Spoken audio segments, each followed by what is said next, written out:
Welcome, everyone. Recording in progress. I now call this meeting of the Somerville City Council to order. In accordance with Chapter 107 of the Acts of 2023, this meeting of the City Council may be conducted via remote participation. And please note that video and audio recording of this meeting is being recorded and may be shown live on local access government channels and on the City of Somerville website, and will be available for future review. Will the clerk please call the roll? This is roll call. Councilor McLaughlin. Here. Councilor Davis. Here. Councilor Wilson. Present. Councilor Said. Present. Present. Councilor Said, give it a second and try again, please. Present. Thank you. Councilor Scott. Councilor Mba. Councilor Burnley. Councilor Klingon. Present. Councilor Klingon, try one more time. Present. Thank you. Councilor Strezzo. Present. Councilor Pineda-Neufeld. Present. Councilor Ewan-Campen. Here. With 8 councilors present and 3 absent, we have a quorum. Thank you, Clerk Wells. Pursuant to Rule 32, let it be known that this City Council salutes the flag of the United States of America, and let us recall our oath to uphold the Constitution and the laws of the Commonwealth to the best of our abilities and understanding. We begin our meetings with a moment of silence. Are there councilors who wish to say a few words before that? All right, seeing none, everyone who is able, if you would please stand for a moment of silence.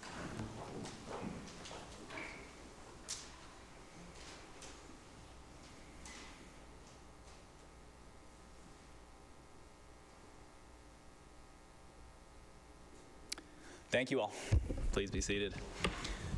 So, colleagues, we're going to take up a number of items out of order that we have public speakers here for, as well as members of staff. So first, we're going to begin with our citation for the crossing guards. So hang tight for just a moment on that. We then have a number of public hearings for grants of location, and after that, we're going to take up item 4.6, a resolution related to the Winter Hill School. After that, 4.1, that's a resolution having to do with traffic minimums, and we have a public speaker and a member of our staff here for that. After that is 10.6, that's a resolution related to the Cherish Act, a pending state legislation, and after that, we're going to hear from the Chair of Finance, Councilor Wilson, on upcoming budget process. So with that, next item, please. We'll take item 1.3, approval of the minutes of the regular meeting of February 8th, 2024.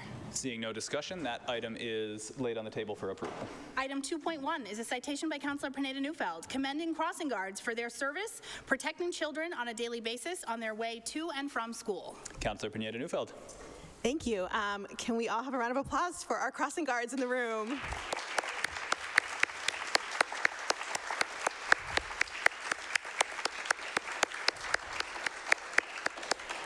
On behalf of the City Council, thank you for all you do to keep our community safe. We do have something for each of you that are here, and for those who aren't, we'll be mailing your citation over to you. So I will read names one by one, and our mayor will be handing out your citation. So we'll start with Mary White.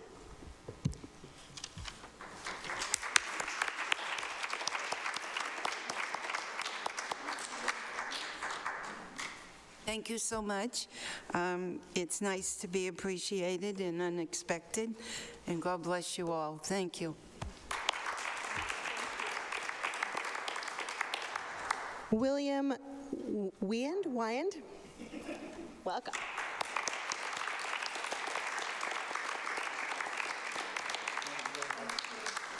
Have a nice one. Yeah. Did you want to say anything? No, I'm all set.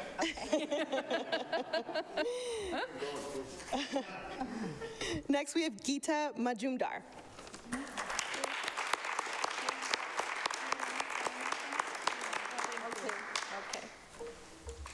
Okay, now we have Kathy Guillaume. Guillaume? Okay.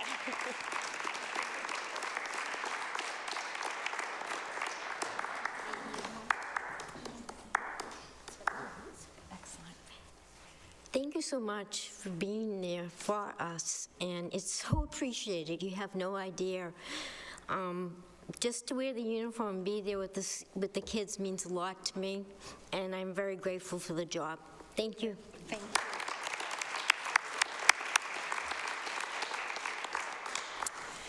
Jacqueline Furtado Cole.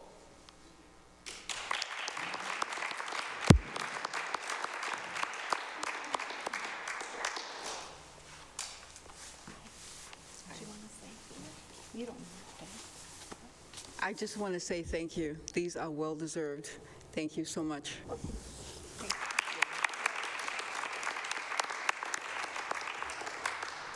Next, we have Arthur or Skip Dukeshire. I'm here. I don't know what to say, but thank you.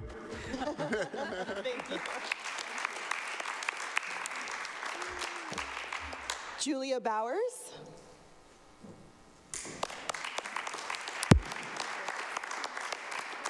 This is totally unexpected, but thank you very much.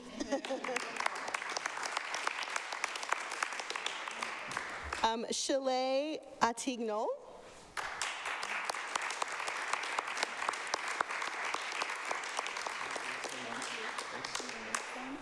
Thank you so much. Thank you.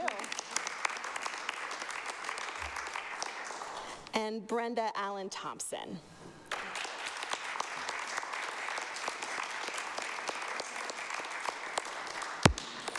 Yeah, a little bit. Excellent.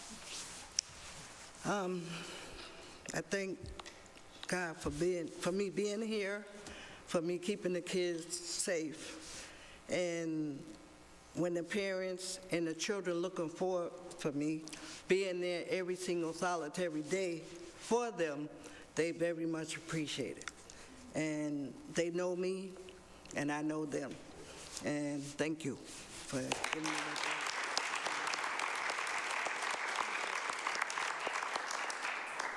Thank you all again so much. You are such a critical part of our community and keeping our children and everyone else and our neighbors safe. So thank you. Thank you for being here and for your service to Somerville.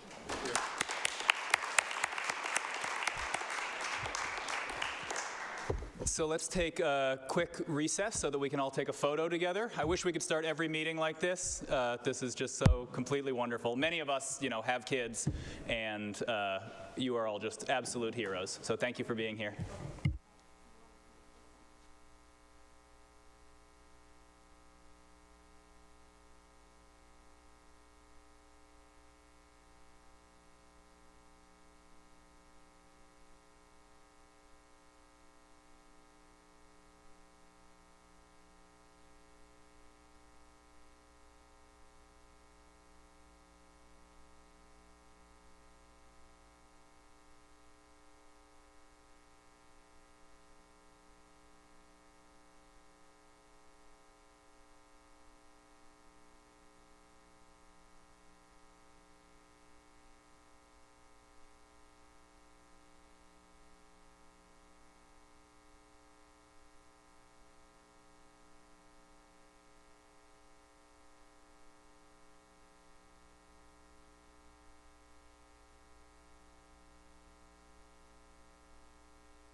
All right, colleagues, we're going to move to the public hearings.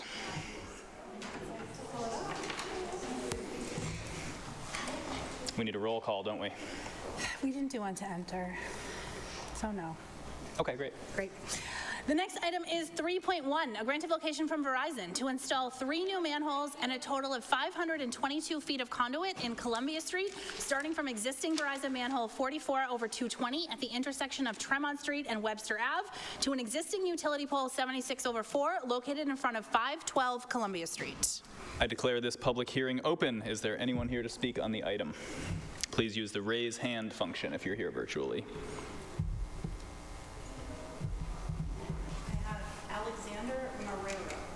Alexander Marrero.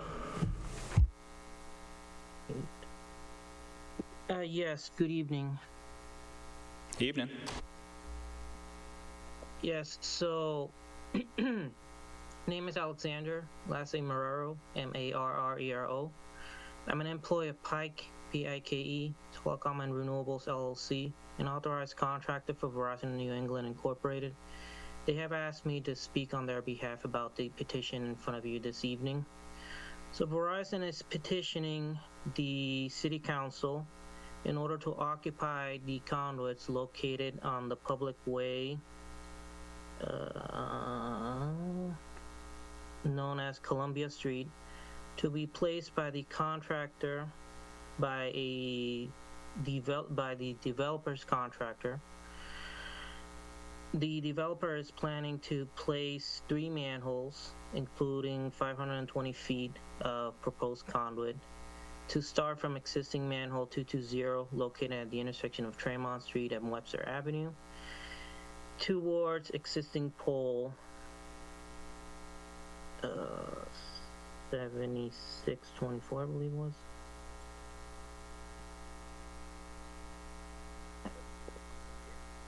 (76-4) located on Columbia Street.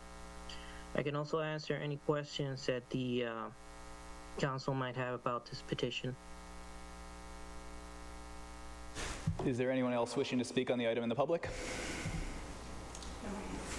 All right, we'll close the public hearing. Are there questions from councilors? Seeing none, we'll lay this on the table for approval. That brings us to item 3.2, a grant of location from Eversource to install 8 feet of conduit in Packard Avenue from utility pole 266/14 to a point of pickup at 123 Packard Avenue. This public hearing is open. Is there anyone here to speak on the item? We have Jackie. Jackie Duffy. Good evening, how are you? Very well, how are you, Jackie? Excellent, thank you. Eversource would like to install approximately 8 feet of conduit in Packard Avenue, and this is to provide electric service to 123 Packard Avenue, which would be a dormitory for grad students. Is there anyone else wishing to speak? Seeing none, we'll close the public hearing. Are there questions from councilors? Seeing none, this item is laid on the table for approval. 8 feet. Item 3.3 is a grant of location from Eversource to install 44 feet of conduit in Medford Street from manhole 27346 to a point of pickup at 307 Medford Street. This public hearing is open. And Jackie Duffy. Jackie Duffy. Jacqueline Duffy, Eversource Energy, would like to install 44 feet of conduit in Medford Street to provide electric service to 303, 307 Medford Street, and they're upgrading their service. Anyone else here to comment on this? Public hearing is closed. Comments from the council? Seeing none, that item is laid on the table for approval. Thank you. Have Thank a you all. nice night. Next item, please. That will bring us to the first item that we are going to take out of order, which is item 4.6, a resolution by Councilors Wilson, Klingon, and Ewan-Campen that the administration and the Director of Capital Projects, in conjunction with the Somerville Public Schools, update this council on the scope and costs involved to renovate the basement of the Edgerly School to reunite the Winter Hill Community Innovation School community under one roof, the relevant state and federal laws triggering required compliance with the Americans with Disabilities Act, and the decision-making process around the timeline for proceeding with this work. Councilor Wilson. Yeah, Mr. President, the Winter Hill Community Innovation School Committee got some concerning news on Friday that a recent decrease in the assessed value of the Edgerly has resulted in the planned work this summer renovating the basement of the building to accommodate Winter Hill pre-K and K students will possibly need to be delayed. For the Winter Hill community, who we all know have repeatedly expressed a desire to have all grades under one roof. This is the latest in a long series of gut punches. Reading that email from the district, there's an inherent ask in there that the WHCIS community trust in the decision that's being made, but simply there's not much trust there right now in that relationship after years of neglect. So I'd love to see much more information shared publicly about this decision and the factors that are going into it. I understand we aren't going to have firm estimates for some of these things, but surely we have to have some ballpark figures, however rough, that were used just to make the simple decision to hit the alarm bell on this, to send out that email. I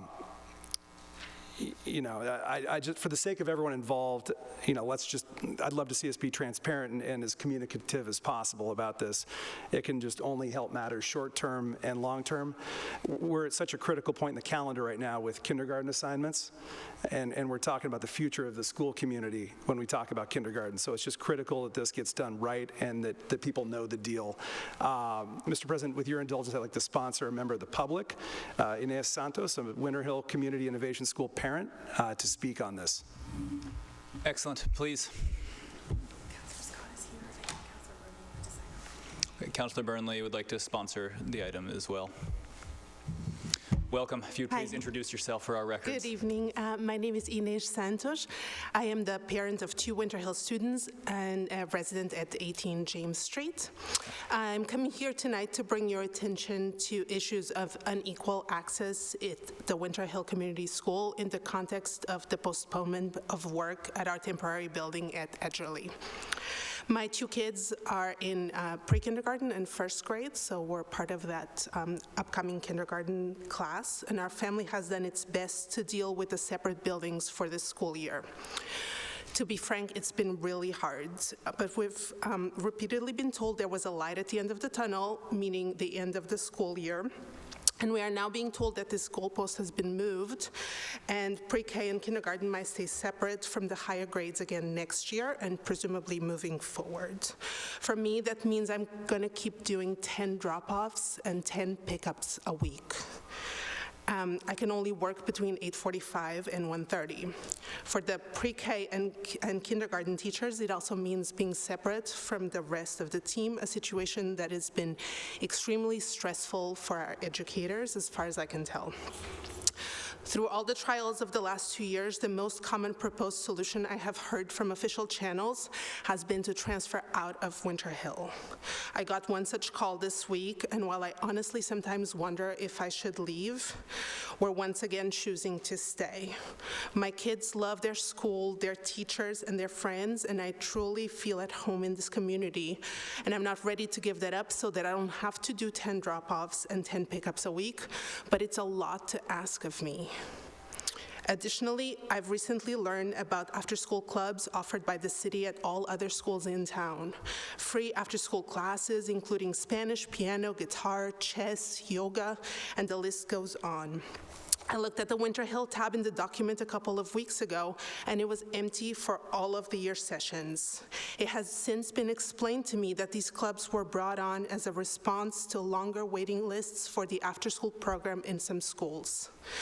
But you, our city officials, need to step back and look at the pervasive inequities in our schools.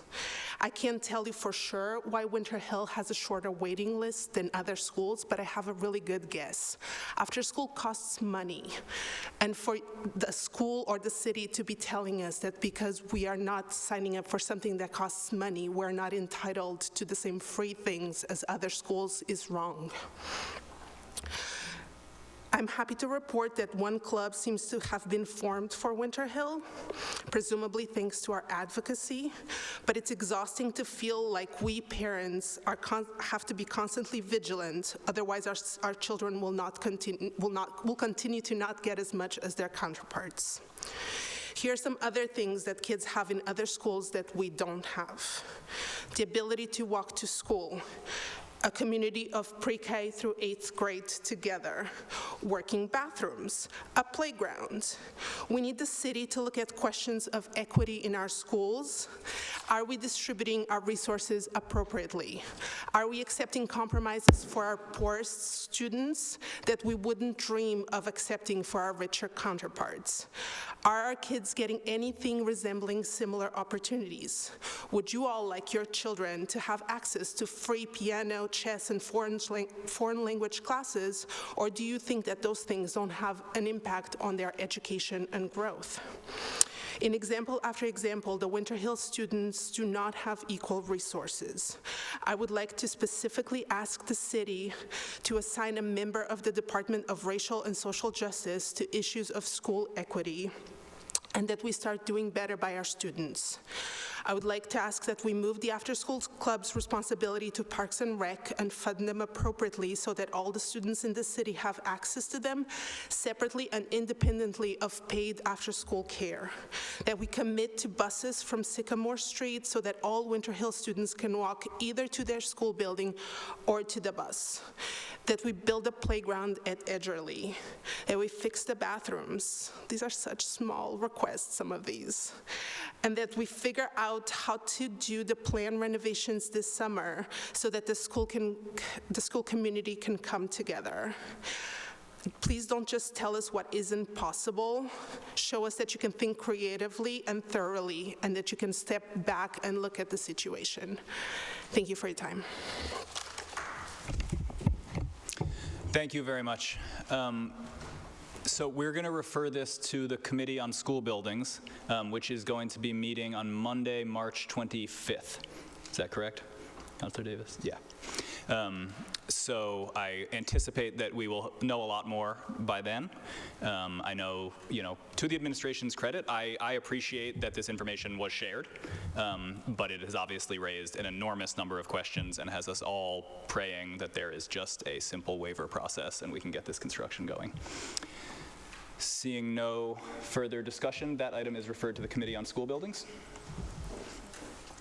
Item 4.1 is a resolution by Councilors Ewan-Campen and Burnley that the administration collaborate with this council to draft a zoning ordinance to remove the requirement to build unnecessary new parking spaces.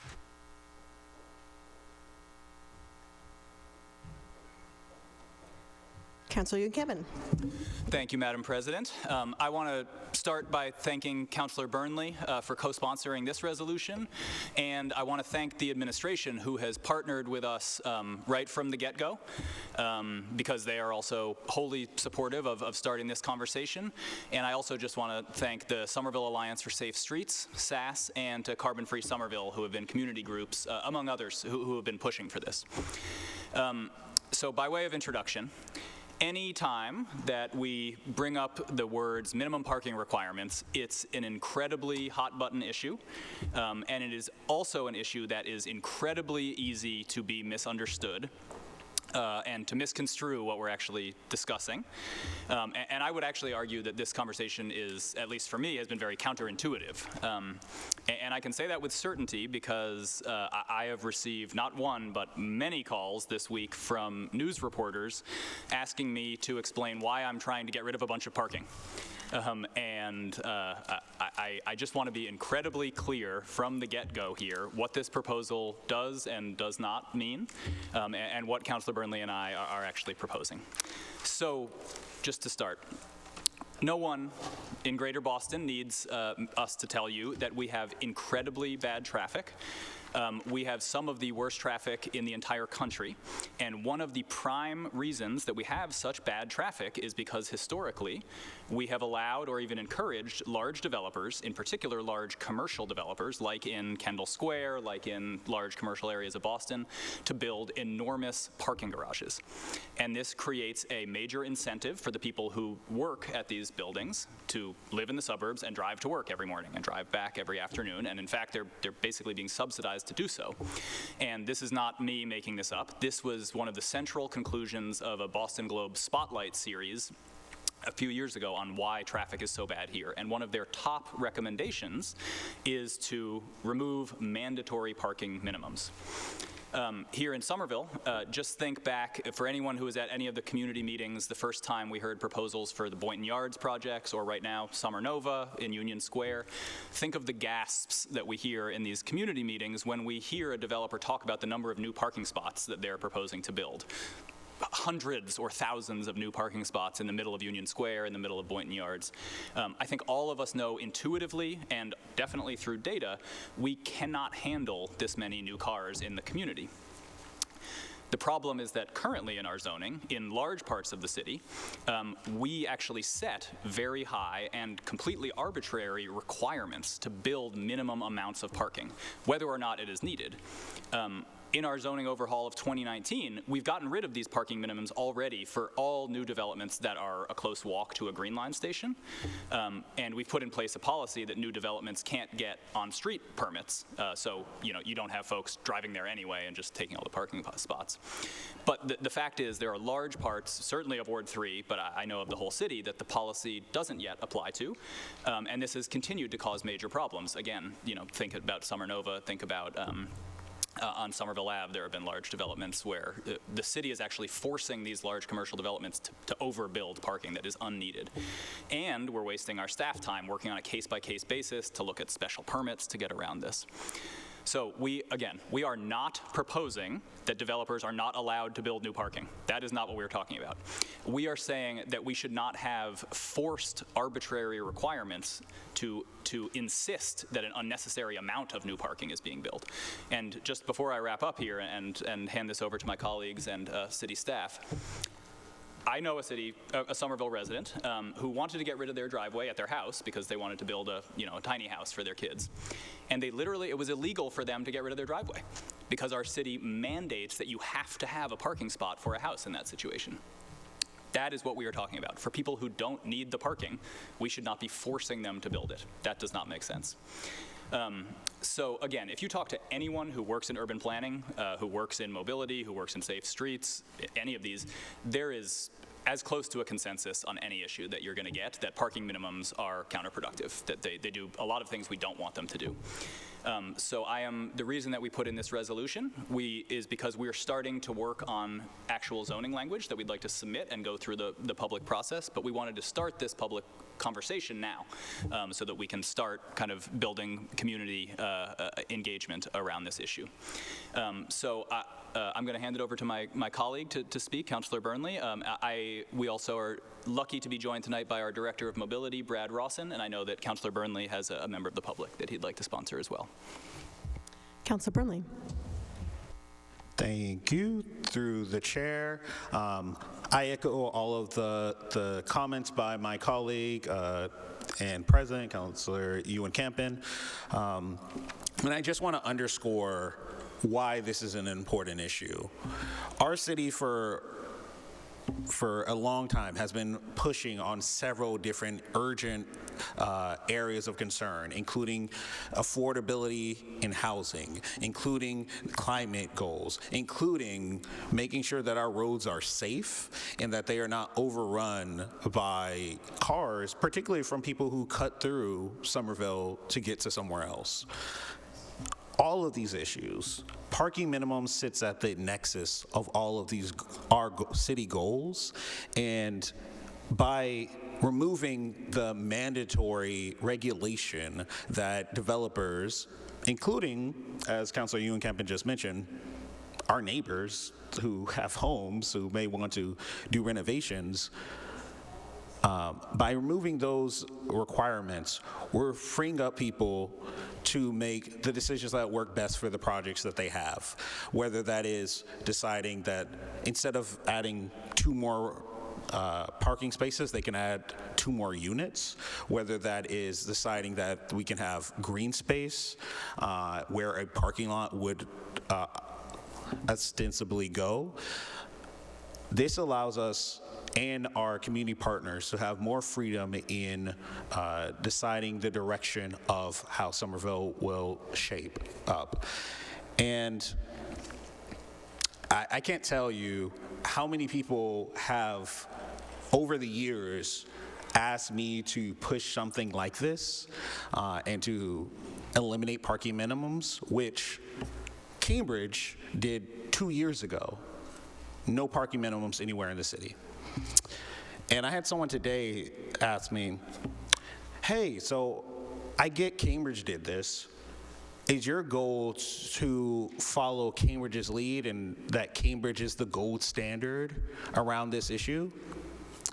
For every issue I put my co-sponsorship on, I want Somerville to be the gold standard. And we're in a position to do that when we look at this holistically, when we talk about the curb use study, which I know a number of my colleagues have questions and urgency around, whether it's the parking minimums, whether it is implementing our Vision Zero and our climate goals. Parking minimums are one small piece of an overall puzzle that we need to get right. And I personally believe that by eliminating these mandates, we allow the city, our neighbors, and strategic partners more freedom to operate, to build the community that we all want to live in. And as Councilor Ewan Campen mentioned, we have 2 speakers here tonight to speak toward this from different angles. And if you would allow me to, I'll just introduce both and they can come in quick succession. I would like to sponsor Mobility Director Brad Rawson to speak, and also community member Devin Mate to speak in that order. Okay, I'll flip that order around. Devin, come on up.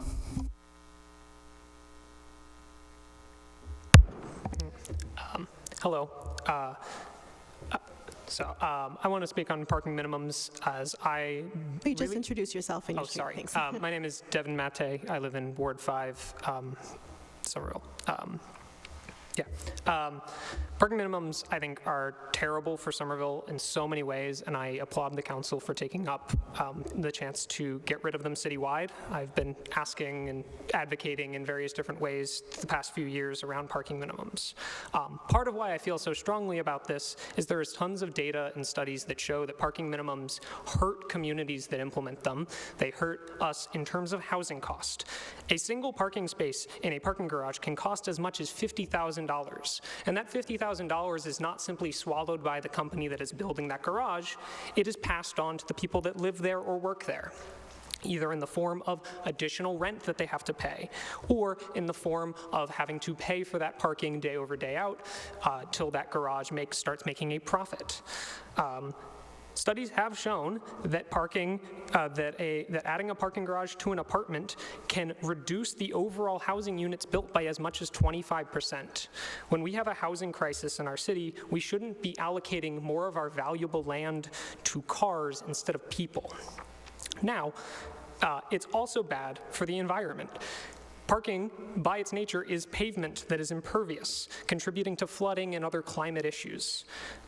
It also locks in and encourages people to drive when, if there wasn't an opportunity to park there, they might have used other options. Now, and I do want to applaud that Somerville is one of the better cities in the country on this topic. We eliminated parking minimums within range of transit in 2019. However, our transit, our climate, and our housing crises are not isolated just to the transit zones of our city. They are affecting the city citywide.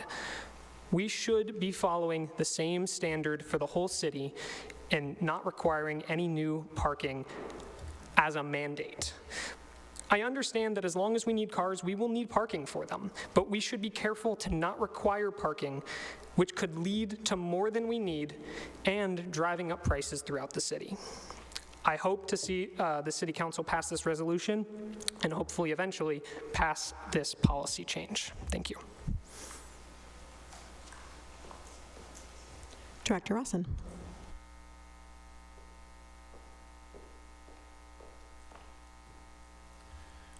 Good evening, Vice President. Good evening, honorable members of the council.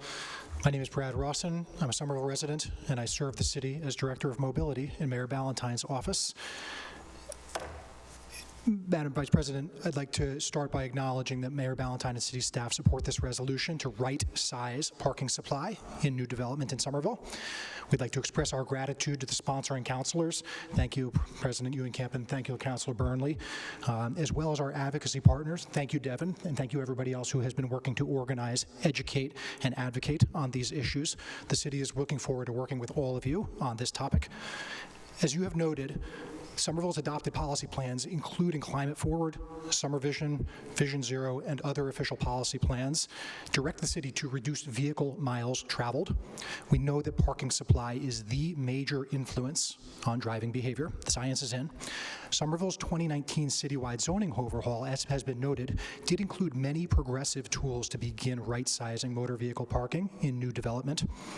The ordinance has helped us permit several zero parking apartment buildings and many more parking light residential and commercial projects. We have requirements to unbundle parking from leases. This is a well-established best practice that gives consumers more choice in how they spend their money in a tight housing market and reduces incentives to drive. I'd like to specifically thank Councilor Lance Davis, Planning Board Chair Michael Capuano, and of course Deputy Director of Planning and Zoning Dan Bartman, whose tireless efforts over many years worth of our community journey toward the 2019 overhaul have borne fruit in that landmark legislation. But we acknowledge that the 2019 zoning overhaul did retain some legacy language that can create confusion, inefficiency, and unintended consequences. I will note that even in these cases where our current regulations are not as progressive as we would wish, city staff still invest immense time to reduce parking and right-size it in proposed projects. These case-by-case efforts have several downsides. One is that they create uncertainty and risk for the development community, which adds time and cost and acts as a drag on housing production. The second is that it slows down case review and constrains the development pipeline. There's a brutal story that I'd like to describe quickly, if it's okay, Vice President. Just a year or two ago, we had a typical 40-unit apartment building in exactly the kind of location that we want to permit go through a permitting process. It was one parcel outside of the designated transit areas map, which meant that it was subject to a mandatory minimum of one parking space per housing unit, so 40 apartments and 40 car storage locations.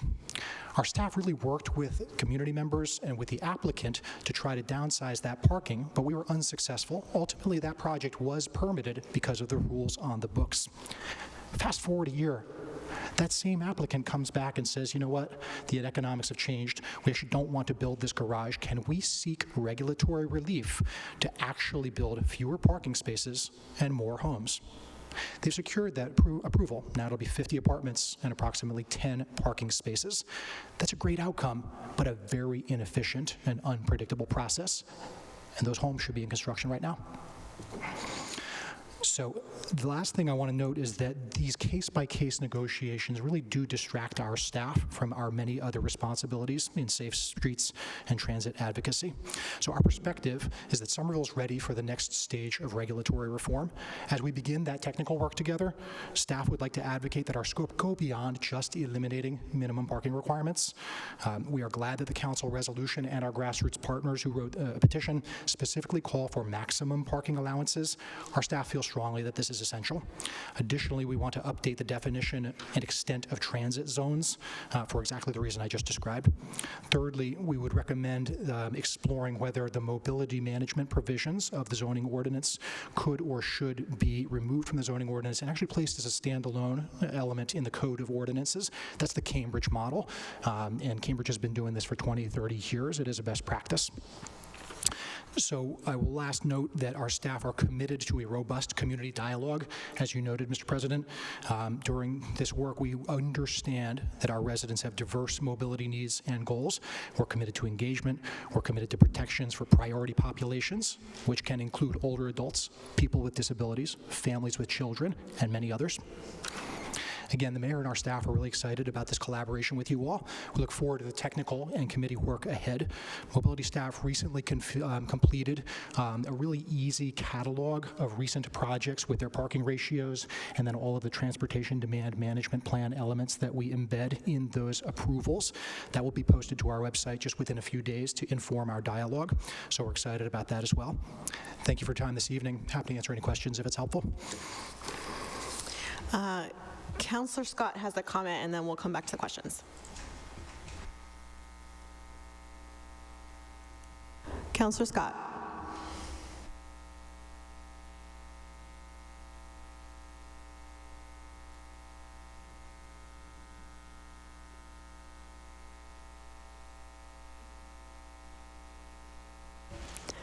Councillor, you're unmuted.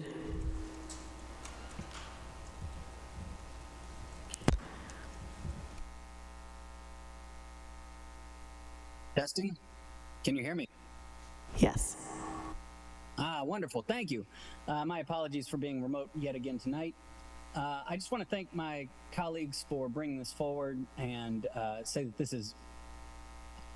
it is absolutely the right time, if not overdue. This is, again, I want to echo the praise that was given for our planning department, mobility department, and of course colleagues. I'm glad Mr. President brought up the example of Boynton Yards, it being one in particular which remains galling to me, in that it is the pressure from these large commercial developers and frankly the pressure that gets acceded to by turning all of these into one-off negotiations. It was not that long ago that the City Council voted to approve a sliding scale of parking to a 0.6 parking minimum ratio in Boynton Yards, which was opposed by the Neighborhood Council. It was opposed by transit advocates. It was opposed by basically everybody in the neighborhood. But the choice was made to allow it so as not to miss out on a wave of commercial development. I think those kind of structural changes, those kind of structural choices are mistakes that stay with us for 100 years or more. And so having been through this kind of process that the director mentioned, working on parcels that are just at the boundary of our current no parking minimum required areas, I'm very much looking forward to having these removed citywide. And I'll leave it also with just a note that when my house caught fire back in 2018, I felt the exact same pain that Mr. President mentioned. Just to repair my house, I had to go to the Zoning Board of Appeals to get a waiver from building extra parking spaces to make my house legal, adding time, cost, complication, and frustration to what was already a fairly traumatic experience of trying to rebuild my home after it caught on fire. So if we can remove that obstacle from future people who will have to recover from fires. Unfortunately, I don't think we can make fires illegal in Somerville. And also for people who are attempting to expand their homes or build accessory dwelling units on their lots. I think this is just something that makes all the sense in the world. And if we're not going to vote on it tonight, I will simply cut my message short and say, let's try to bring this to language and a vote as soon as possible. Thank you very much. Councillor Ewan-Campen. Thank you, Madam President. I just wanted to make a note on the procedure here. So tonight, this is just a resolution to say that we're, introduce the concept and that we're working on this. With the administration's help, Councilor Burnley and I are going to work on drafting language that we will then submit. And then it will be like any other zoning ordinance with a public hearing. It'll go to land use. So for anyone in the public who is following this, there is going to be a robust public process.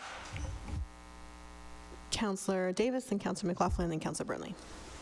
Thank you, Madam President. A couple of points quickly, just from a high level. This is, thank you for bringing this. Thank you for putting the work into this. This is very much overdue. I was generally in support of this back when we were having the conversations in the zoning discussion back in 2019, but I think we all sort of decided in order to get that, move that forward, we found sort of a compromise, but I very much look forward to having the conversation and hopefully moving this forward quickly once we have some good language in place. I wanted to ask a quick question, though, through you, Madam President, to the Director. You mentioned possibly moving some of the mobility concepts out of zoning into an ordinance, which sounds like a great idea to me. As much as we talk about zoning being the most powerful tool that we have, it also has its limitations, primarily that it's only prospective, so, and you can't sort of apply something to buildings that are already there. And I don't want you to get into the details of all that, because I think, one of the things that I'm looking forward to hearing about when we have the conversation is how that would impact the application of those provisions if it were not in zoning. But just from a process standpoint, is the intent for there to be a second submission to move those concepts into just as standalone ordinance, or would we have that conversation as part of the? Because I'm just trying to think of how that, like, I think the ordinance is something that a conversation we would normally have in legislative matters. Maybe it starts as part of this conversation and then moves separately. If you thought this through, I'd love to just hear your thoughts so I can anticipate the process. But if not, no worries. Look forward to hearing what you suggest. Through you, President. Thanks for the question, Councilor. So I want to rely on the expertise and the authority of Director of Planning and Zoning, Sarah Lewis, and Deputy Director Dan Bartman. They have described to President Ewan-Camp and to Councilor Burnley and to mobility staff a workflow that would involve assigning a project manager, treating this as a true project with a schedule, with a scope, with a communication strategy. So I don't have all the answers right now, Councilor. However, we would get back to this body in writing to kind of describe the scope and the rhythm of that dialogue. I would defer to Sarah and Dan in terms of those technical questions about zoning ordinance versus code of ordinance. Please forgive me if I'm unable to answer your question right now. Through the President, thank you, Director Ross. And thank you for that response. I guess I'll just throw out there then. That worries me. Hearing that the plan is to staff this up as a project and have it like somebody mentioned, if we're not going to vote on this tonight, obviously we don't have language. We don't have language, anything on which to vote. But based on where the conversation was 5 years ago, based on how the world has changed, I think how our community views these issues, the sort of perspective we now have, certainly based on what my email box looks like since this item was submitted, I'm not anticipating that we need more than our normal zoning process. At least that wouldn't. I would start from the position that we should just go through our normal zoning process and have this conversation. That's at least my view. I'm obviously always willing to be convinced otherwise if there is a reason to do this differently. But to me, I worry that I hear process, and process often delays things more than it's necessary to do so. And so I just want to put that out there. I would like to see this move forward without unnecessary delay. I'll leave it at that. Duly noted, Madam President. Thank you very much. Councilor McLaughlin. Thank you, Madam President. Well, I have a lot of thoughts, but just to Councilor Davis's point right there, as far as I know, we already have a no parking minimum requirement or exemption through transit areas, so I feel like, can't we just slash that language and have it apply citywide? Seems to be the most obvious choice for me, but I will say that, I'll start with the end, which is, people around this horseshoe have known I've been trying to get a lot of zoning changes done with mixed support from the city, definitely not a public proclamation of support like I've seen tonight. And that's been processed to death. So I'm a little concerned as well when I hear process that we need to staff up and do these things that, as far as I know, all it requires is a few word changes. So that's just to say that I support this, first of all. Let's get that straight. And I would also love to get the city to help me with the other zoning policies that we want to implement, because there will be the occasional situation where, a 2 or 3 family house wants to get rid of their parking lot. That's not going to happen much. But what happens if we have a 5-story building who wants to do the same thing? I think that would make this far more impactful. So that's just saying that. I did get a few phone calls from people who were concerned about it, so I just do want to address that and tell people that, in my opinion, this is both very important and not that big of a deal, because, again, it does apply to a lot of the city already. And it is saying, as Councilor Ewan-Camp pointed out, it's not saying you can't build parking, it's saying that you don't have to if you don't want to.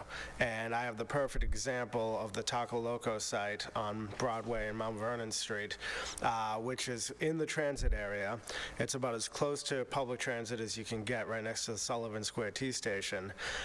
They're exempt from building parking, and they insisted upon building parking, even though myself and other people advocated for them to not build parking and build more housing. They still decided to do it. They got their permits. Their attitude was the market dictates that their housing needs parking. So if anyone's concerned about parking not getting built, that's not going to be the case. It's just going to say that we don't require you to do it, and we won't stop a project from moving forward because of it. And there's people talk about the idea of parking minimums and the effect of affordable housing, and some people think that's hyperbole, but I've lived and seen it myself. The Highland Ave project that I've talked about for many years before I got into office was denied building affordable housing for homeless families because they didn't have a parking requirement minimum. So if that's what we're talking about, getting rid of that, then I'm all about it, all about doing it citywide. I think it will help and it will not hurt that much. One final thought is, in the transit areas currently, we did devise a plan that if you are going to build a development with no parking and it's a new project, that you wouldn't get an off-street parking permit. And that was seen as a compromise at the time, and I'm just curious if that's what we're going to be talking about citywide as well, because I think that is what I considered that was calling the developers on their bluff. They're saying that we don't need parking because this new Somerville is not going to drive, and then the moment we said we're going to require that you actually don't get on off-site parking, some people started talking a different tune. Other people, actual developers, are asking to be let into the transit areas even though they're outside of it. So I think that's worth exploring, and I'll just add, just my other point is, I think the parking minimums, the triple-decker change that we made, these are all changes that we could have made several years ago if we had the votes, and we didn't have the votes, and now I think we do have the votes. So in conjunction with this, or at least within the similar time frame, I'd like to see the upzoning that we've also discussed around this horseshoe. Councilor Burnley? Thank you. Through the chair, I will note, I was actually just pointing to my colleagues, Councilor Davis, Councilor McLaughlin. I wasn't actually saying I wanted to speak again, but since I have the floor, you can't give an elected official the mic without having a 20-minute speech, so I'll fulfill my role. What I will say is I echo the comments of Councilor McLaughlin, as I always do, and just want to re-emphasize that this concept that eliminating a mandate that the city places on developers and of our residents does not eliminate existing parking, and it does not change what it does is change the forces of the quote-unquote market. I think it's really important to understand, and it's something that I understand much more specifically as a counselor now, that the market is not a natural thing. It is shaped by the decisions that policymakers make, including zoning, and especially zoning. And so by doing this, we are shaping the way that future behavior turns out and the attitude of our developers. And I am very hopeful that we can do that. And I just wanted to also stick up for city staff a little bit, just to say, I consider myself the most impatient counselor in this body. I'm very impatient. I don't like waiting for things. I think we should just do them all now. Having said that, city staff needs to look through our existing language around zoning to make sure that when we're crossing out these minimums, we're getting them all. And that's what I'm expecting from our collaboration. I will say they've been great collaborators to this point, and I'm expecting more of the same. I do not see in this situation, which is a turn from other situations, I will say, that process is a, maybe next year we'll get to it. This is going to happen if the council agrees to it. And we are the deciders. I am hoping for the the swift and urgent support and collaboration of city staff. That is what we have received to this point, and I do not believe that there is any attempt to slow roll this. And I will also just underline Director Rawson's points around parking maximums as well, because we've set a floor that I think should not exist, but we also should be setting a ceiling so that we are not encumbered by developers who believe that the market is in one place when the city is pushing toward another direction.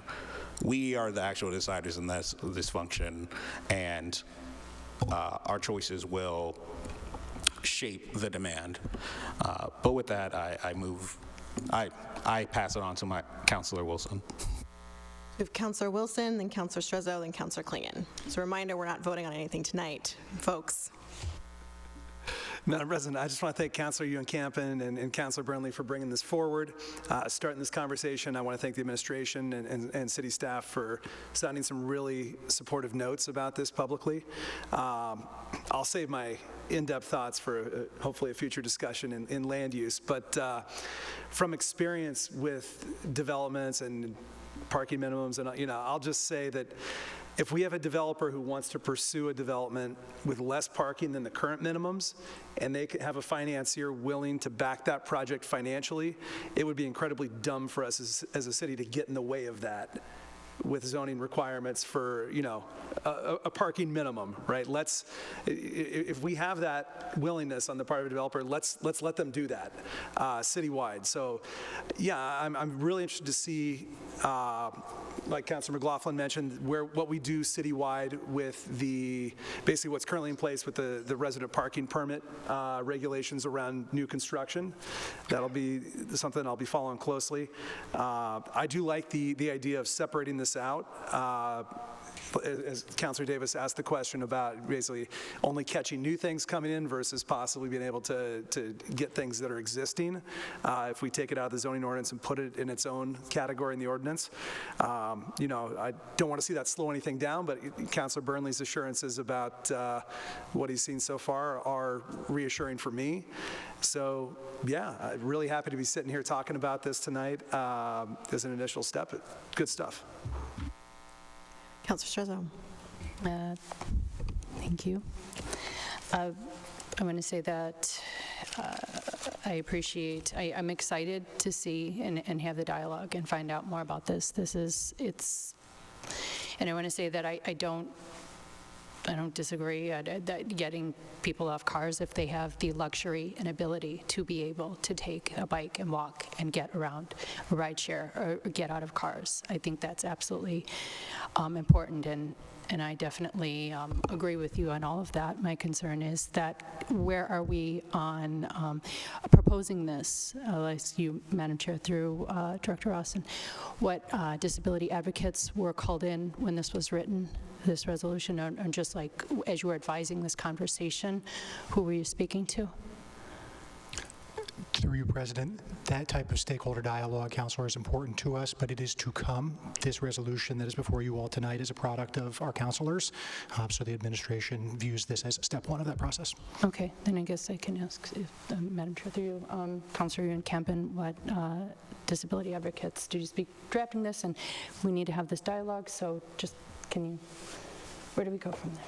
So, Madam President, through you, we are introducing this for the first time tonight to start the conversation. I have not had direct conversations with the commissions for people with disability on this particular item, and I look forward to doing that in the future.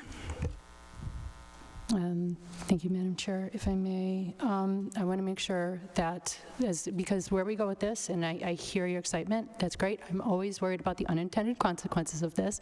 That's important. We don't want to undo this. We want to do this smart. If this gets voted on, we want to do this as effectively with as little damage as possible to our constituents and all who want to visit Somerville. So the unintended consequences always, we need to make sure that's not a problem.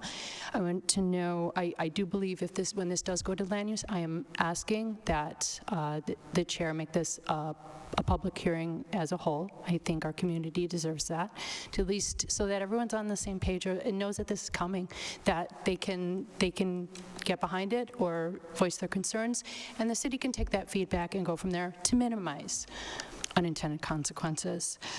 So I do think that should be a necessity. I am concerned about ADA needs and accessibility. I do hear about that a lot from constituents, and if this is something that goes through, I want to make known that we definitely need to make sure that there is a lot of accessible parking or for residents.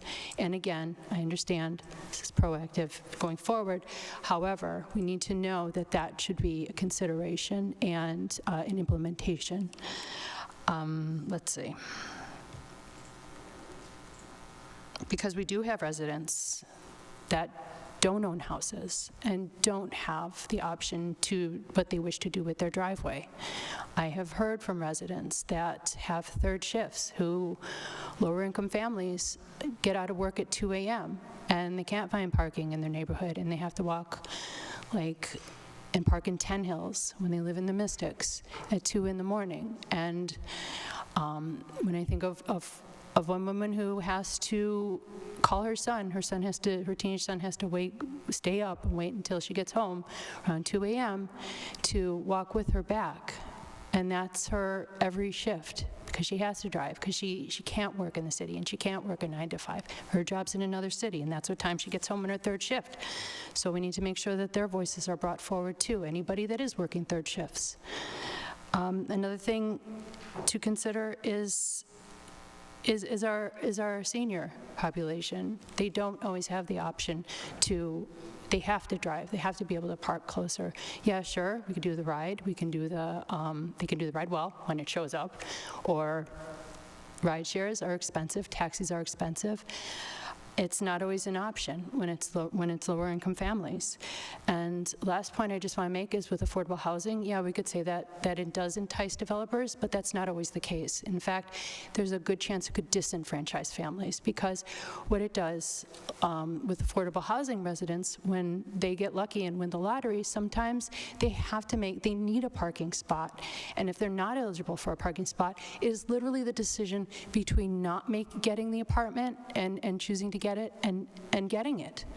A parking spot is sometimes that decision, and that's a really, really hard decision. These are people's lives. And so we need to make sure that this is not disenfranchising any resident in our community, and be really intentional and thoughtful with that. And I reached out as well because I want to just see what could be possible unintended consequences as we go forward with this. What are the pros, what are the cons, where are we? I also reached out to our small business community and said, if we have a new development that's coming in and the first floor is going to be retail, and there's no parking or there's no minimum or we have the concept of loading zones, et cetera. What would that do? How could that affect? And there's a lot of that coupling idea of, that might impact my bottom line, or that might impact residents that can visit my location, maybe moved out of the city and then come back. We hear a lot from Broadway still in the Winter Hill Bakery of residents that moved out of the city or love those rolls and go to Winter Hill Bakery to get those rolls. This is very much an impact to the small business community as well, so we have to be intentional in these decisions so we thrive and don't disenfranchise anyone in the process. That's what I've been hearing about this. And so, again, it doesn't mean that I'm against it, but it means that we need to be making really intentional decisions with this. Thank you. Councilor McLaughlin. Thank you, Madam President. If this item is introduced to the Land Use Committee, of which I am chair, I'll be sure to have a public hearing, and I will notify the entire community 3 weeks in advance, because I'll be required to by law, and I will certainly make sure that it's a committee of the whole meeting as well. And just finally point to Councilor Burnley's point, I've always assumed that I was the most impatient person on this council, but lately I feel like I've been too patient. And if I'm impatient with this one or any zoning issues, it's because I feel like this work has already been done over the past several years. We've had these discussions many times.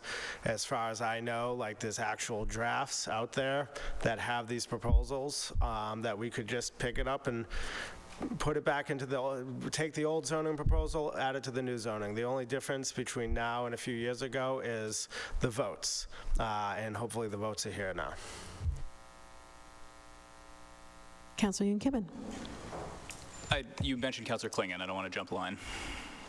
He withdrew. Okay. I just very briefly, I think it is completely legitimate to say that we are hearing from residents who are concerned, folks who work till 2 a.m. and need a place to park, senior citizens who depend on the ride. Those are extremely legitimate and real issues that are completely unrelated to this proposal. And it is incumbent on all of us to be very clear when we are responding to those issues that we don't, accidentally scare people into thinking that we are taking away parking from senior citizens or folks who need to get off work at 2 a.m. That is completely unrelated to the proposal that's going to be before us. Thank you. Any other questions or comments? Thank you, Director Austin. This item is approved. Thank you, everybody. And the next item that we'll take out of order is item 10.6, a resolution by Councilors Burnley and Said in support of higher education for all. Thank you very much. Councilor Burnley, you're going to start us off. Yes, through you, Mr. President, I'd like to, let me just give a timeline here. I want to give a quick statement. I want to sponsor 2 speakers to speak, and then I want to pass it off to my colleague who is virtual, Councilor Said, to speak about this and see if she has any speakers, which I know she does. But let me just be clear about what we're talking about tonight. Our community is home to a very vibrant school-age population. One in which I don't have children. I don't go to high school here. I try to check in on folks when I can, both as individuals and especially through data. And our data says that Somerville Public Schools has predominantly students of color population, majority low-income students, and that our students go to private and public colleges less than the state average. We've, as far as I'm aware, made progress on that goal. But one of the key barriers to our students reaching higher education is cost. As a municipality, we don't necessarily have the funds to subsidize every single student to get a 4-year or even a 2-year education. What we can do as city councilors is use our platform to amplify the voices of residents and to support legislation at the state level that can provide equitable funding sources and supports for students that may not be able to afford a private education. That is exactly what we're talking about tonight. There is a bill at the State House called the Cherish Act that would help alleviate this barrier for many families across our community. It would help create an equitable formula for funding for all public colleges in the state of Massachusetts. It would provide effectively a tuition and fee freeze for at least the next 4 years for all students who are in public colleges in the state of Massachusetts. And that has a disproportionate effect on a community like ours, where if you look at the data, more Somerville High School students end up going to public colleges in Massachusetts than go to private schools. This is something that directly relates back to our constituency, and a constituency, I will say, which is often not heard from in this chamber. And I want to give us the opportunity to support and send a message to our State House that we are fighting alongside organizations like the Massachusetts Teachers Association, the Women League of Voters in Massachusetts, in pushing forward this legislation and making sure that we can have higher education for all. And with that, I would love to sponsor 2 speakers before handing it over to my colleague, Councilor Said. And first, I would like to call up Jim Kaplan from the MTA, and followed by Shanna Berger. Jim Kaplan, welcome. Thank you.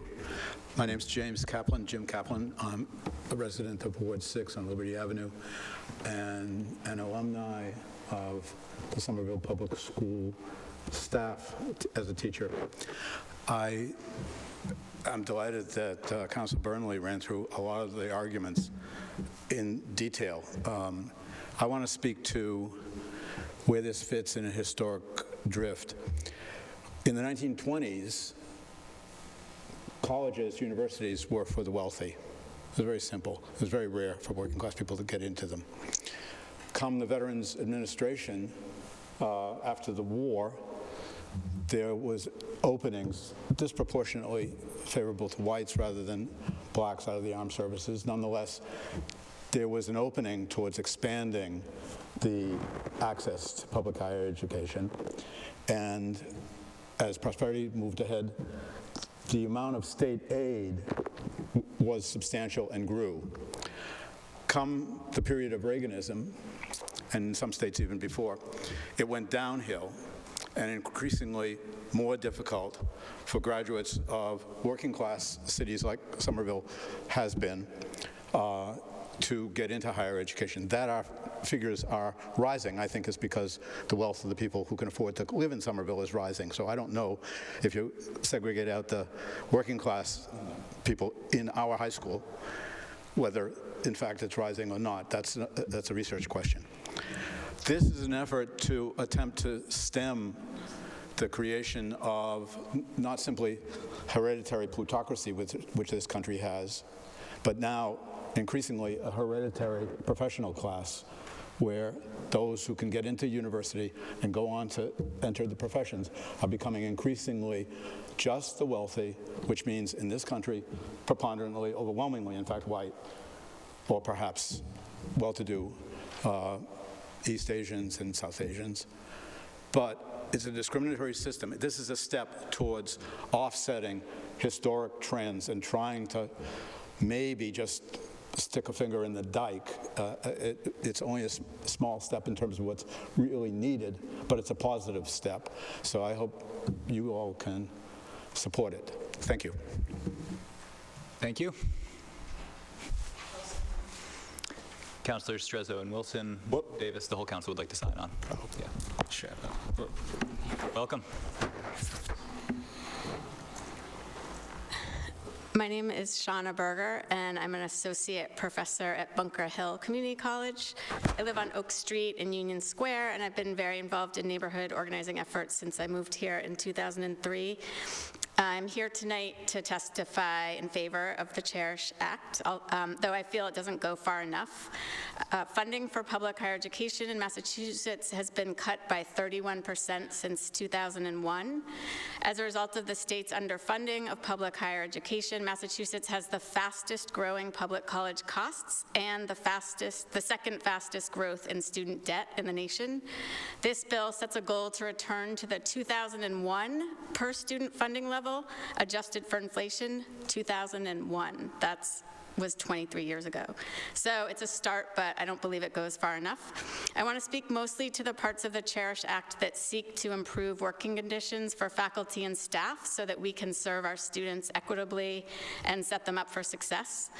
I've been teaching at Bunker Hill full-time for 6 years. Before that, I was an adjunct trying to cobble together a full-time job teaching at Roxbury, North Shore, and Bunker Hill community colleges.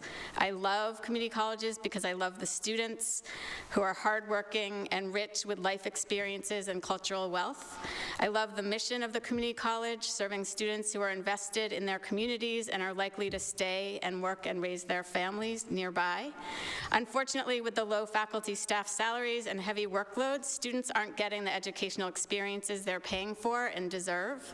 Because community college costs are less than those of other institutions of higher ed, we serve a more vulnerable student population.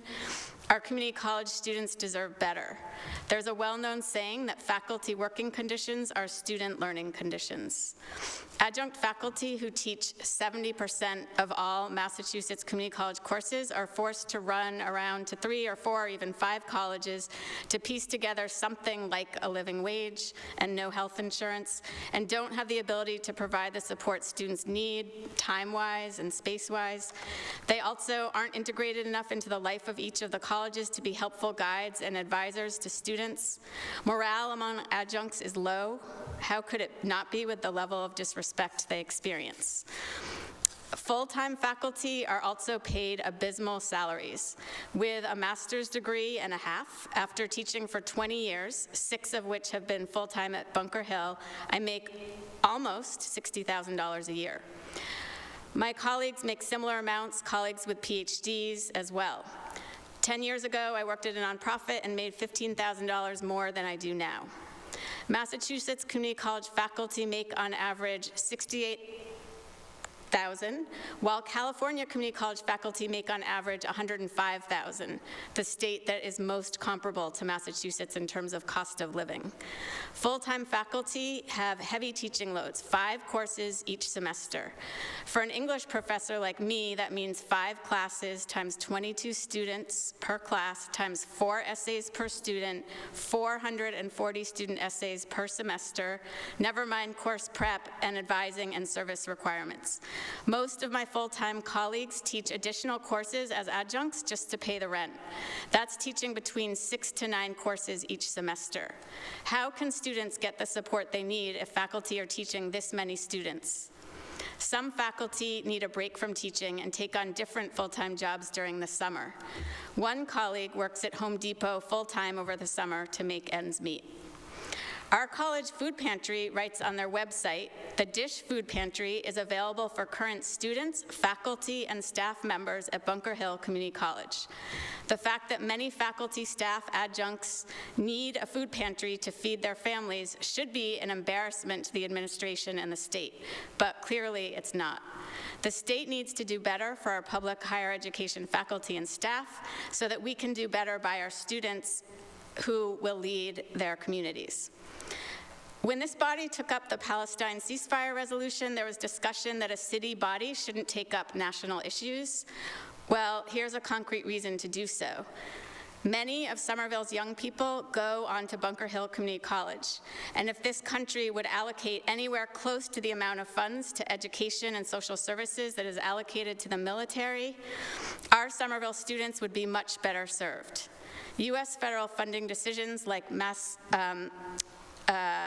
Massachusetts state funding decisions directly impact local communities like Somerville. I hope you will vote in support of the Cherish Act as a way to support our young people and the dwindling Somerville staff and faculty who are somehow still able to afford to live in Somerville. I also would welcome the opportunity to work with those interested to push the issue further. Thank you. Thank you. And with that, Councillor Said. Hello, can you hear me? Yes. Hello, everyone. Apologies for being remote tonight. My family had the COVID exposure. Through the chair, we try to be brief since we have multiple speakers. We have 2 speakers, and one of them is a freshman student, and I hope he's still there. Thank you so much for waiting for the school night. First, I would like to thank Councillor Burnley for sponsoring this resolution. As a former Somerville High School educator, I know that many of our Somerville High graduates go to public universities. We have many families that make the painful choice to not send their children to college because of the high cost. Supporting this resolution is important. If this legislation is passed, this is a great investment in our children and their future. If passed, community colleges, public universities, UMass system will receive state funding. Just to name a few, this legislation would support students of color and low-income students by expanding student support services. It will ensure that part-time staff are eligible for state health care and retirement benefits. It will require the state to assume the full cost of future capital construction and renovations to campus facilities. It would help hire more staff to meet students' needs. It would create a debt-free college plan that covers not just tuition and fees, but also living expenses, including food and housing.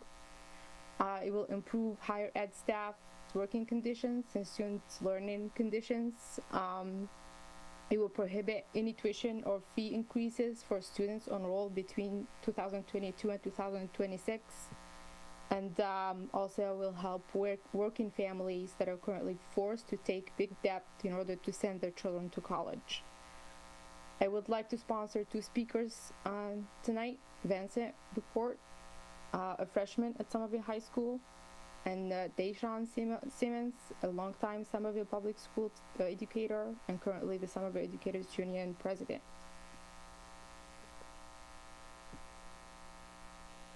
Welcome, please. Hello, my name is Vincent Bucourt. I will be graduating class of 2027 at Somerville High School, and I'm here to speak about the bill being presented. We hold these truths to be self-evident, that all men are created equal. Over the years, this pillar of our democracy has represented many things. However, in our modern society, it has increasingly been tied to education and its access. Although the problem of primary and secondary education has been vastly improved, especially in Massachusetts, post-secondary remains elusive. With the skyrocketing price of college, many lower-income students are squeezed out of higher education. A failure both from a logistical and social standpoint. Talent is equally distributed. However, opportunity is not, and that has become increasingly apparent.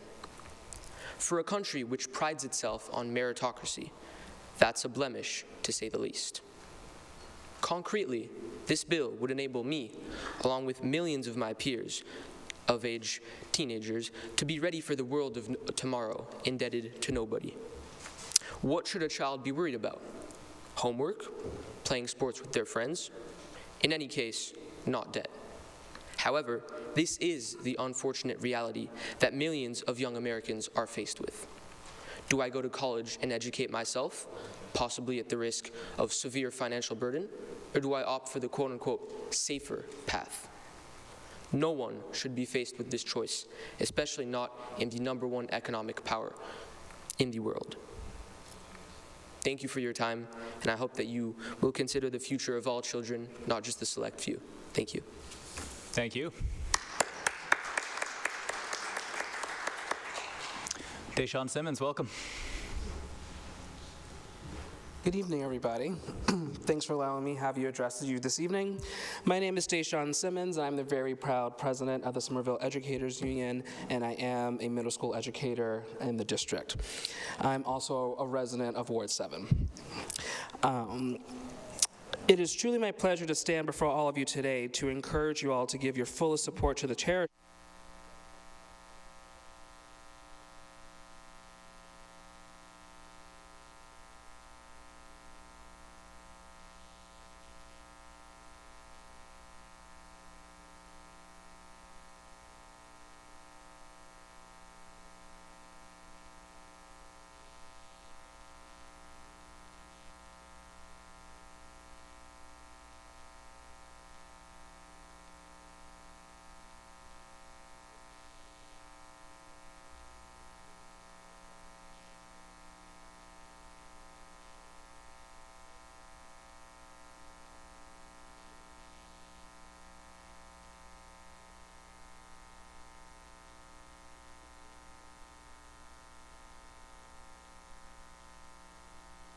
And it would make education debt-free. Once accepted to college, many students need additional support as they transition to their college campus, learn what it means to, and for some to learn what it means to live from home. As a former professional as well in higher education and student affairs, I have seen firsthand the stress and struggles that comes with students figuring out how to pay for the next semester, their textbook, or materials that they need for their class. I've seen students struggle with deciding to pay for their education or pay to help their family put food on the table. These are impossible decisions that no one should have to make, especially a college student. As an educator in this city, I've often asked middle schoolers I've taught their thoughts on life after high school. It always saddens me to spend more time telling students to not worry about the financial impact and use their time in 6th grade to dream big and to think about what they want to do. Their sadness gets to me every year in 6th grade because they believe that they can't go to college, not because they're not smart enough, not because they don't have the drive or the initiative, but simply because they can't afford it. I urge this body to send a message not just to all students in the city of Somerville, but also to students everywhere, that higher education and vocational training should not be out of reach once you graduate high school. I urge this body to send the message to our students that they have the ability to be successful no matter their financial background and what they're bringing to the table. We believe that education is a human right for all, and no one debates this at the grade school level. It's time that we expand our thinking and move that to the higher education and vocational training as well. Thank you for your time.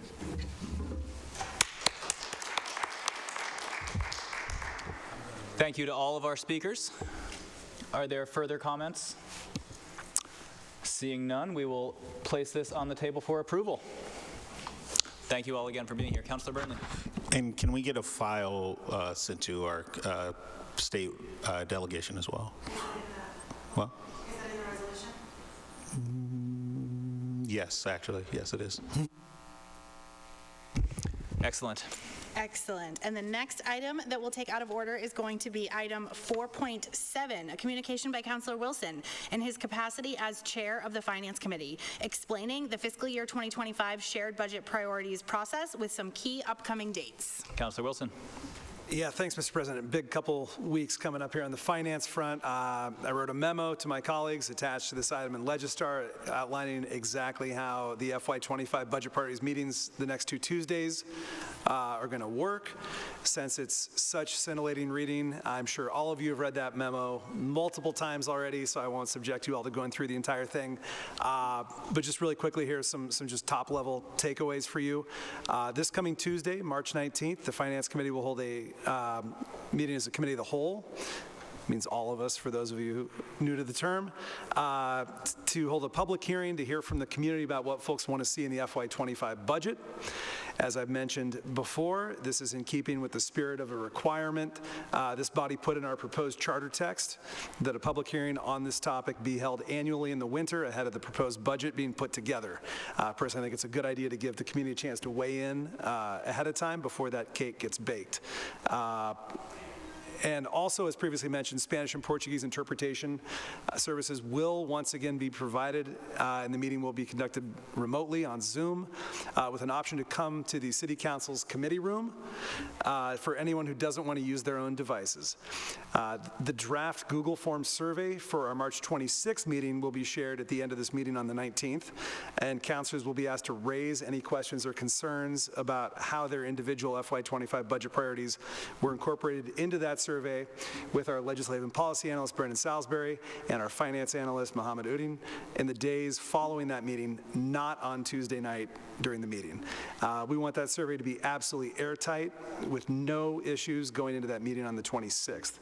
I'll also note The opening act for this public hearing is a regular Finance Committee meeting at 6 o'clock, where we'll be getting the FY24 mid-year financial report from Directors Bean and Mastroboni, as required by ordinance.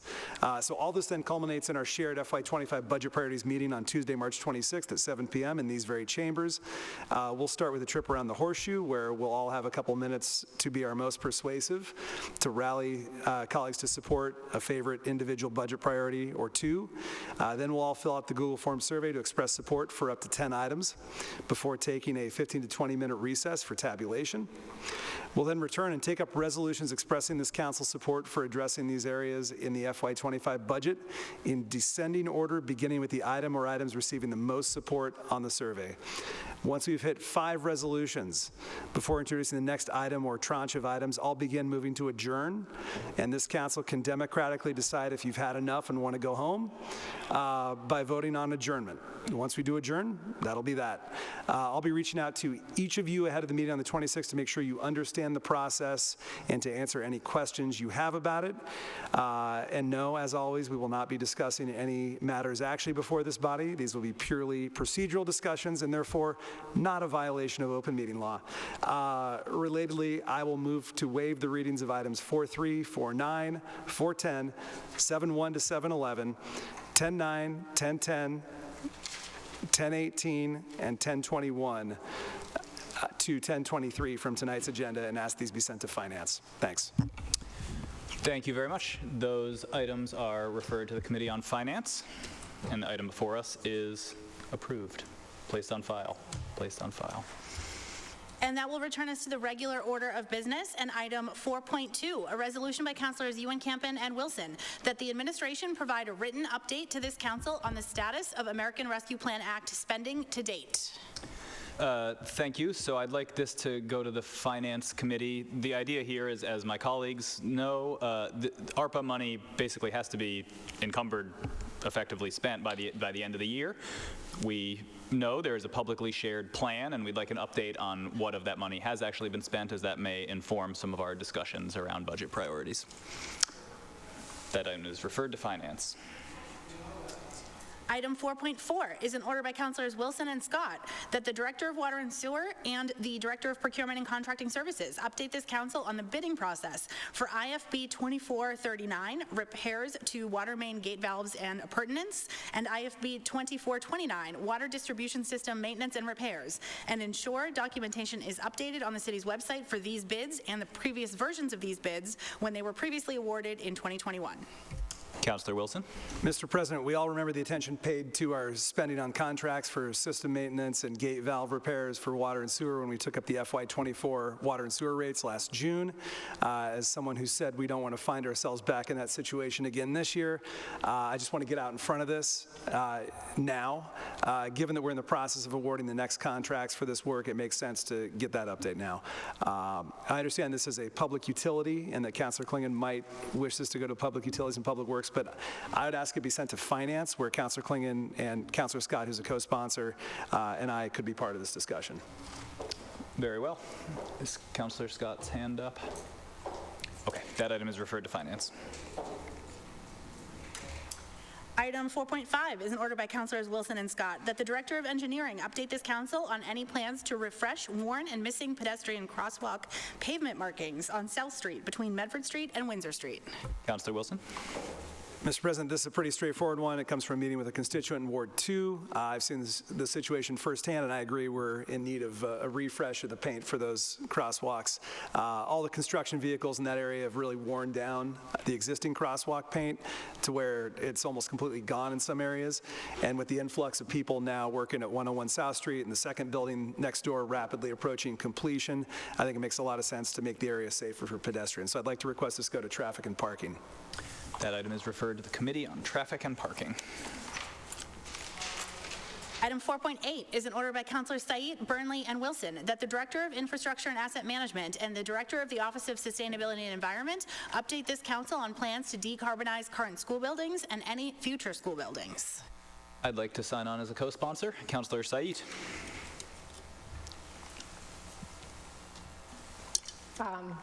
I would like to thank Councilor Burnley, Councilor Wilson for co-sponsoring this order. To the chair, look at that.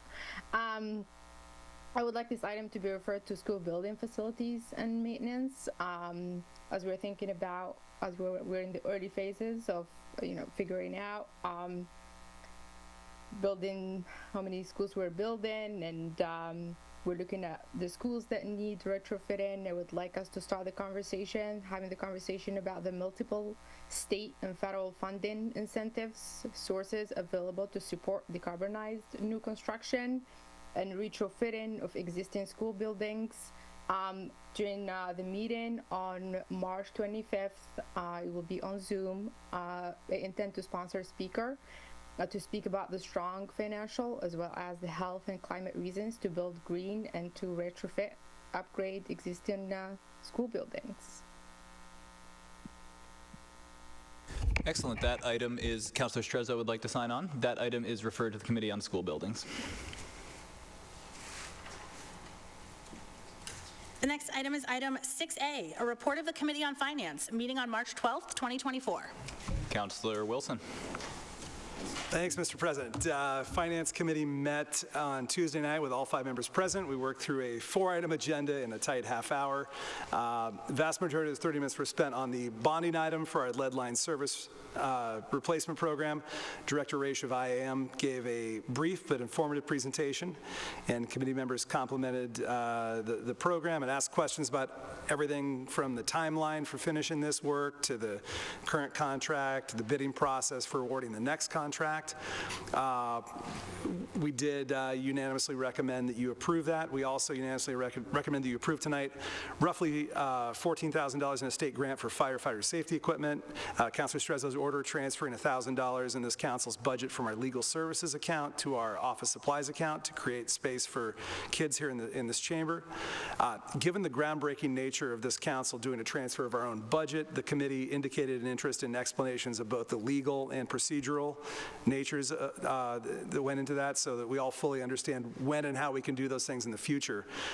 So our legislative and policy analyst, Brendan Salisbury, has already contacted the law department to request that.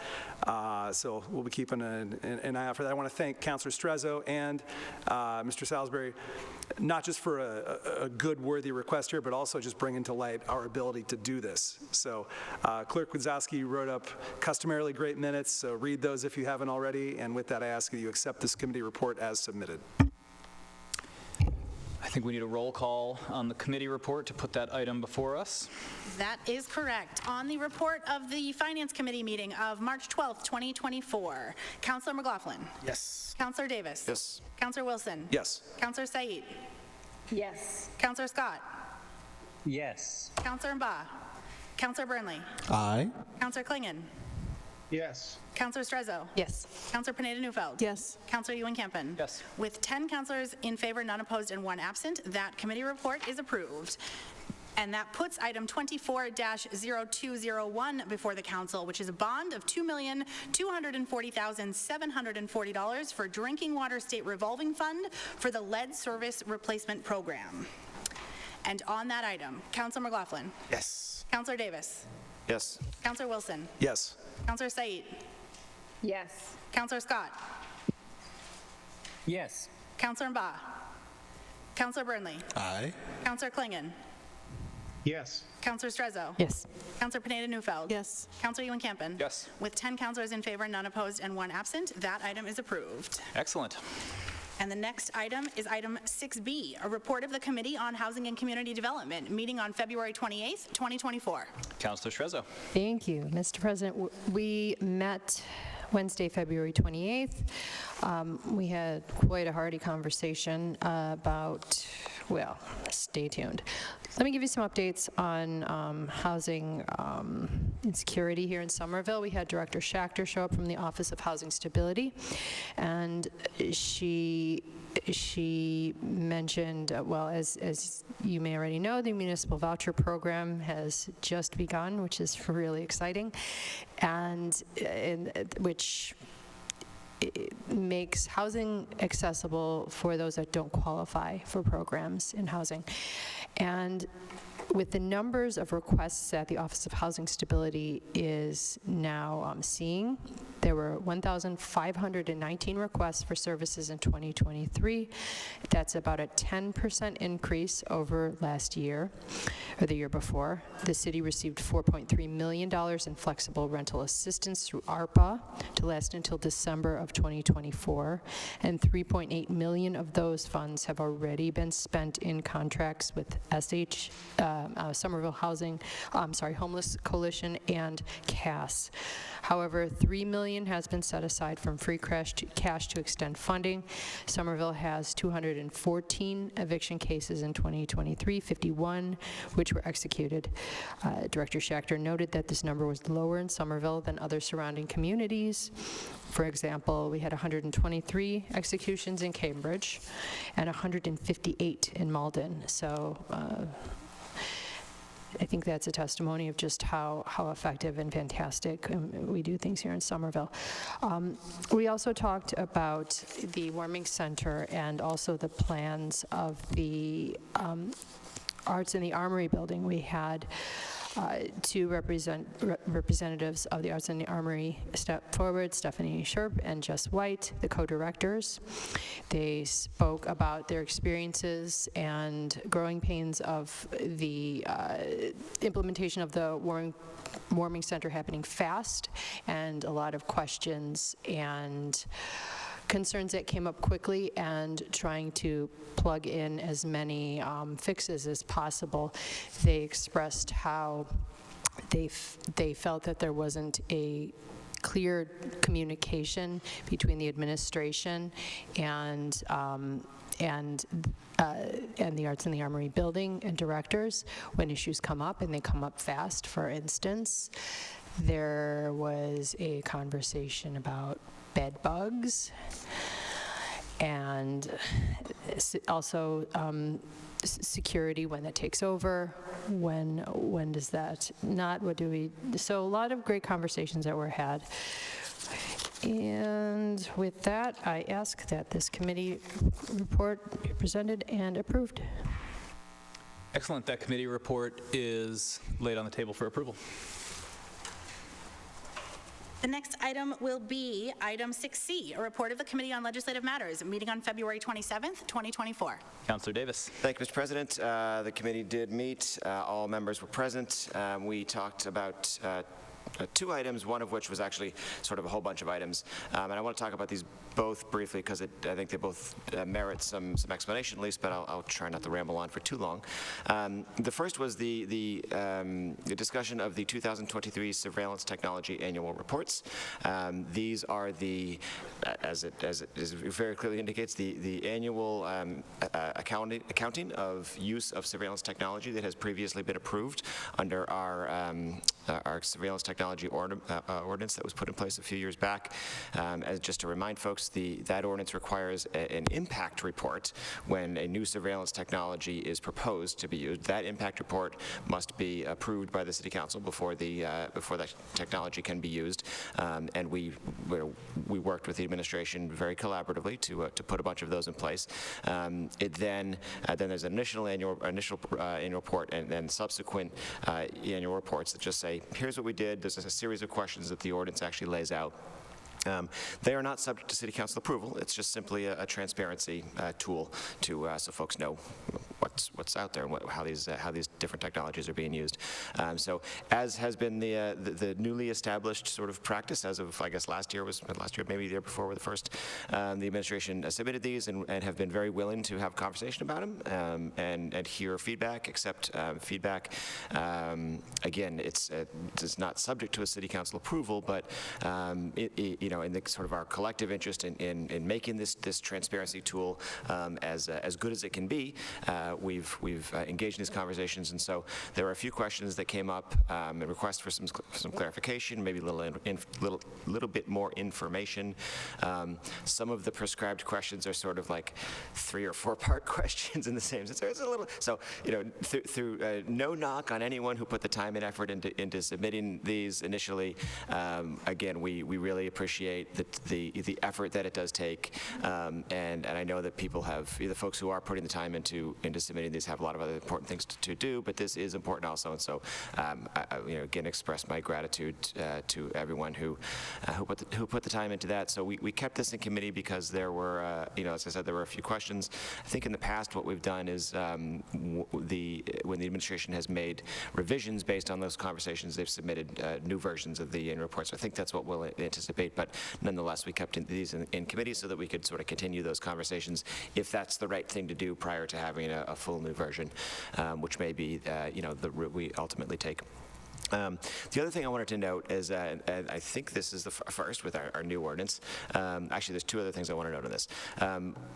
One of the topics of discussion, and the minutes don't quite pick up this as specifically as it probably should, and that's on me for not thinking about this aspect of it when I first read through these, but it's worth at least noting there was a question about the public's ability to access the reports and also the public's ability to file complaints about surveillance technology. One of the questions is, have any complaints been filed? And they say no.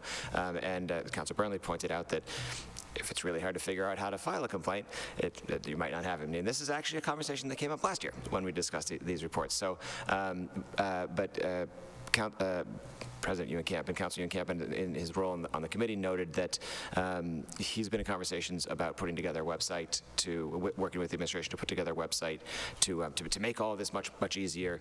I noted that I think I heard one of the members of the police department in sort of an offhand conversation we were having say that they were sort of working on that as well, and so I requested that we kind of make sure that all those conversations are happening in the same room, as it were. So hopefully we'll have a better system to even further,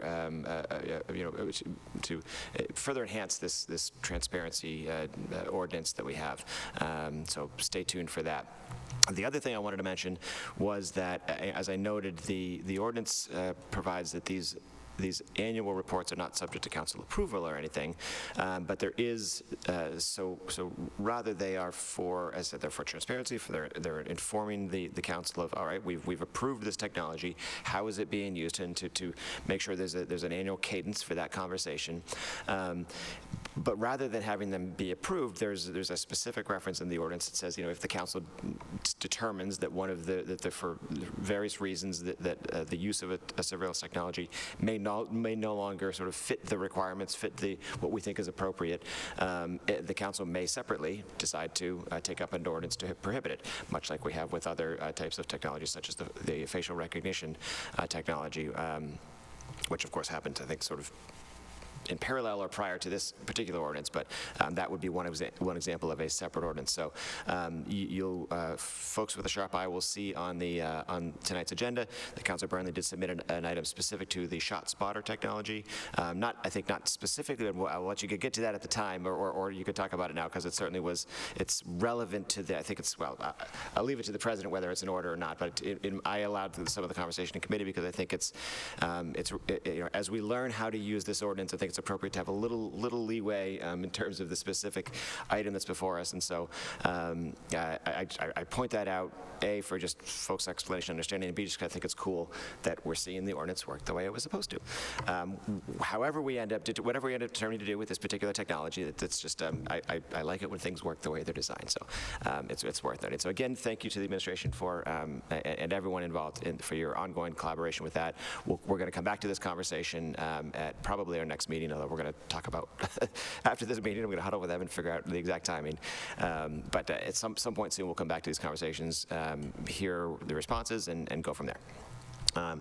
The other item we discussed, which we will need to take a vote on after this report, is an amendment to our biosafety ordinance, biotechnology ordinance. I don't know what we call it specifically, but anyways, the ordinance that creates our commission, the committee that reviews use of biotech labs and the like in the city. This was actually raised to me by a constituent, perhaps perhaps additionally raised by the administration, I don't know, but our newly renamed environmental health manager, Colin Ziegler, has been working on this, and it's really just a clarification. So without getting into too much detail, there are two sets of kind of rules and requirements that the federal government promulgates. One is called the NIH guidelines, and the other is the BMBL. You don't need to know what that stands for, but it's two sort of separate sets of rules that sort of run together, and I know enough to know that like sometimes they conflict, sometimes one moves ahead of the other one. There's different uses that I'm sure experts could explain better. From our purposes, the only concern was if one is sort of well, we say less restrictive, you know, has a lower level of safety regulations. We want to make sure that whichever one has the higher level of safety regulations is the one we follow, because we want people to be safe. Even though generally speaking, you know, the uses, this is biosafety level 3 is what the labs is the highest that's allowed in the city, you know, generally considered to be perfectly safe for a city like ours, and there are some, there's already some in Cambridge and Somerville, but that's a whole other conversation. We just want to make sure that whichever set of guidelines provided the most safety is the one that applies, so we made some tweaks to the language to do that. It was recommended for approval, so with that, I submit the report and request that it be accepted as submitted. I request that it be accepted as submitted, and then we'll move for enrollment and ordainment of the amendment. Thank you. Thank you. Councilor Burnley. Thank you. Through the chair, I was referenced twice in the previous comments, one explicitly and one, I think, implicitly, or maybe explicitly as well.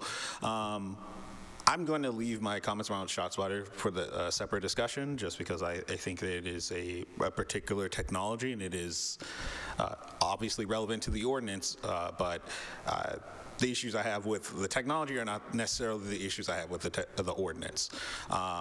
On the ordinance, I did make the point in our last meeting, as I did a year prior, that when we get our annual surveillance impact report, there is always a question on each technology: has it received any complaints? The answer, as far as I'm aware, has always been no. And for me, part of the reason that is the case is, one, this is surveillance technology. It is not readily apparent to the public where this technology is. In reference to ShotSpotter in particular, it's never been really known where this technology is to the public. That information came up recently, and I will get into that. But separately, there's also a question of the process by which a community member would file a complaint. So I went to the SPD website looking for how I would file a complaint if I were so inclined to do so, and I couldn't find it, quite frankly. And I find, not that I'm necessarily the best internet sleuth, but that if a counselor cannot find how they would go through an official process that the council has created, then it is much less likely that a member of the public would. The closest thing I could find to filing a complaint around surveillance technology on the SPD website was a form by which someone could file, quote, a complaint or compliment to an officer. And while I think that most certainly has its place, it does not get to the purpose and the mandate of this ordinance. So I'm very glad to hear that my colleagues are also tuned in on this conversation, and that Councilor Ewan-Campen may be having separate discussions where these complaints could be filed in a central location. I am curious about the timeline there, and I hope that we can get something like that up. In the interim, I would urge all departments that use surveillance technology to clearly label a space, most likely on their front page, of how someone could file a complaint, because if you look at the departments that have this technology, it is not there, as far as I can tell. And my utmost wish is that we are not only living by the spirit, but also by the letter of the laws that we pass, and particularly ones that are meant to enshrine and secure our residents' civil rights and civil liberties. So that's all I would say. Thank you.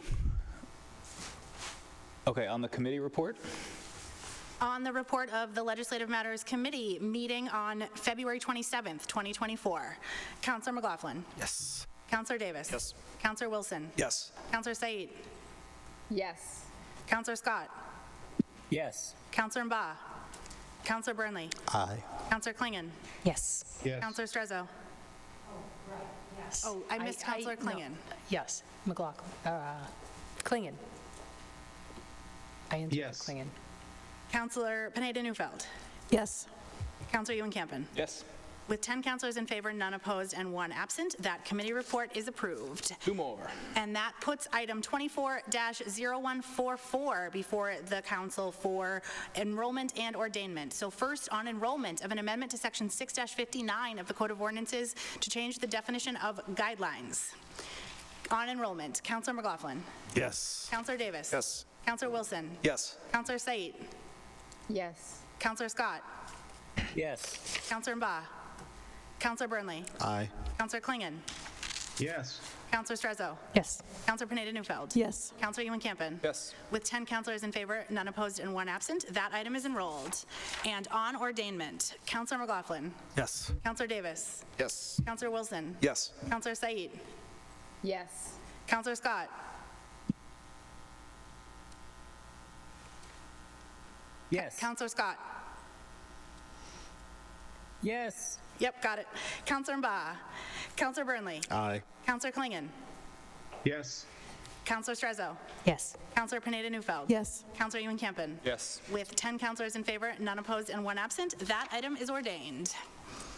And the next item before the council is item 6D, a report of the Committee on Public Health and Public Safety, meeting on February 29th, 2024. Councilor McLaughlin. Thank you, Mr. President. The Public Health and Safety Committee met with all city councilors, all committee members' attendance, as well as several city staff, and a lot of residents who came to speak about this.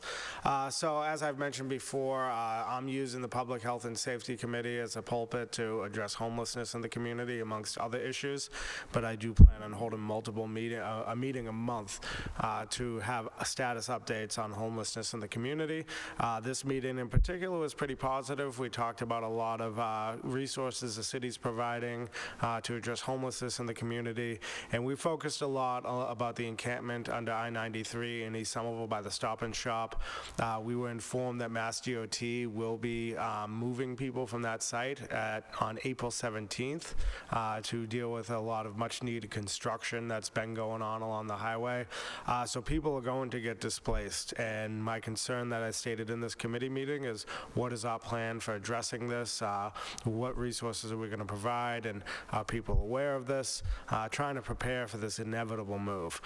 So the city talked about some people are on housing wait lists, and they're hoping to get them housed, but I don't see a long-term plan, or an immediate plan, I should say, for April 17th, which is right around the corner, and that's what we're going to be discussing at our next meeting on March 20th, and I'm just going to keep bringing this up every month. Hopefully we get updates. If we don't get updates, then that's an update in itself in my mind. I also opened up the meeting to community input, gave everyone a chance to speak, because we have many community activists in the neighborhood who are trying to address homelessness, so I've given people an opportunity to speak and toss out ideas, and we're looking to get an update on the March 20th meeting.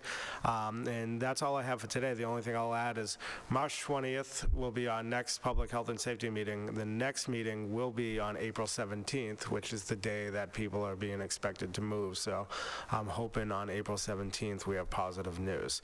So I submit this committee report to be accepted. Thank you, Councilor. Seeing no discussion, that committee report is laid on the table for approval. Item 6E is a report of the Special Committee on Rodent Issues, meeting on February 27th, 2024. Councilor Klingon. Thank you, Mr. President. Through you, yes, we met on the 27th. All members were present. Additionally, we had city staff, Alicia Privet, the Environmental Health Coordinator, Colin Ziegler, the Environmental Health Manager, and of course, Peter Forsolis was the clerk. We also had in attendance members of Save Wildlife Somerville and Save Arlington Wildlife. Save Arlington Wildlife had a brief presentation. We discussed the dangers of rat poison and the effects it has on our the birds of prey. when they eat those rodents. And we hear from the city and how they want to move away from poisons, and we wrapped up. And basically, I asked that this committee report be submitted, accepted as submitted.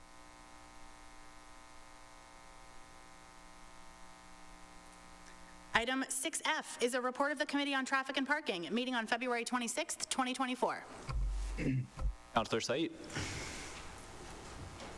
Thank you, Mr. President. The Traffic and Parking Committee met on February 26th at 6 p.m. with 3 members present. We worked through 4 items for 47 minutes.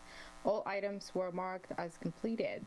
We discussed where additional ADA walking routes and ADA parking spots have been designated for visitors to the high school, City Hall, the Central Library.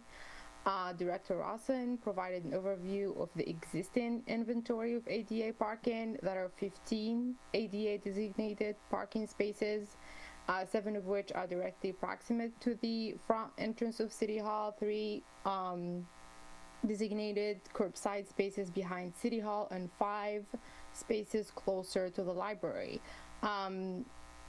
Mr. Rawson added that data on gets collected twice a year, in the spring and in the fall, and the data from last fall indicates that generally there is not a need for more ADA parking spaces in this location. The data will be collected again this spring. We discussed the item regarding establishing alternative drop-off zones in front of the City Hall concourse. Director Rawson will follow up with Councilor Strezzo to confirm that his interpretation of the order is correct. All he said is that the city will ensure alternative ADA parking spaces are available on Highland Ave during the anticipated construction period. Regarding the item on the installation of robust permanent pedestrian crossing signage at the intersection of Vinyl and Highland Ave, according to Mr. Rawson, the best short-term solution the city can offer is the installation of flex posts this spring over the double yellow central dividing line. In the long term, the city is looking into constructing raised crosswalks up and down the corridor to slow down traffic. There was a question regarding the impact of the flex post on emergency vehicles, and Mr. Rawson confirmed they're coordinating interventions with first responders, including sharing designs and using modeling to see how large vehicles navigate turns and street widths. Regarding the last item on the meters in front of the Tufts Administration Building reserved to assist with ADA accessibility, Mr. Rawson presented a map consisting of parking designations of ADA and non-ADA placards holders. Mr. Rawson recommended continuing to direct users to the appropriate spaces as outlined on the map. He stated that if current signage is leading to confusion or citations, then the city is happy to work with the parking team and Tufts to consider additional changes. With that, I ask that you accept this committee report as submitted. Thank you very much. That committee report is laid on the table for approval. And the next item will be item 7.12. Councilor Pineda-Neufeld. Thank you, Mr. President. One moment. For 7:12 and 7:13, can we send those to confirmation of appointments, please? Those items are referred to confirmation of appointments, and we'll waive the reading. 13 also? Sorry. Sorry, Madam Clerk. Actually, 7.13, I'm hoping we can approve tonight here on the spot. Okay, 7:12 is referred to the confirmation of appointments. Yes, and actually 7:13, 7:14, 7:15, and 7:16, I'd like to approve here. Excellent. Is there any discussion on those 4? Seeing none, let's vote on those now. You want to take a roll call vote on those? I guess we could lay them on the table. You could lay them on the table. Sure. Yeah, okay, perfect. So the next item will be item 8.1, an officer's communication from the Director of Health and Human Services, conveying the Board of Health Annual Report for 2022. That item is placed on file. That brings us to item 9.1. Councilor Burnley. Hello, hello. Through you, I would like to waive the readings of items 9.1 through 9.80, as well as 9.82 through 9.89, as well as 10.30 through 10.36, and move that those be approved and that item 9.81 be sent to licenses and permits. I trust that our clerk got all those numbers. Excellent. So those items are either laid on the table for approval and or referred to committee. Great, so that's going to bring us to item 9.90, a public communication from the Greater Boston Labor Council nominating Yesenia Alfaro to the Wage Theft Advisory Committee. Excellent. That item is approved, and I'd like to waive the readings of 991 to 998, as well as 10.37, and I'd like to refer 9.95 to legislative matters, a copy, and 9.97 to land use, a copy. The next item will be item 10.1, in order by Councilor Burnley, that the ARPA director update this council on plans to allocate funds to implement a medical debt cancellation program. Councilor Burnley. Thank you. Through the chair, I will try to not take much time with this item, as it is an item and effect that we have discussed before. If you will remember, over a year ago, this council supported unanimously a resolution in support of canceling medical debt that was co-sponsored by every member of the council at the time. And as the president mentioned earlier tonight, funds must be obligated by the end of the year.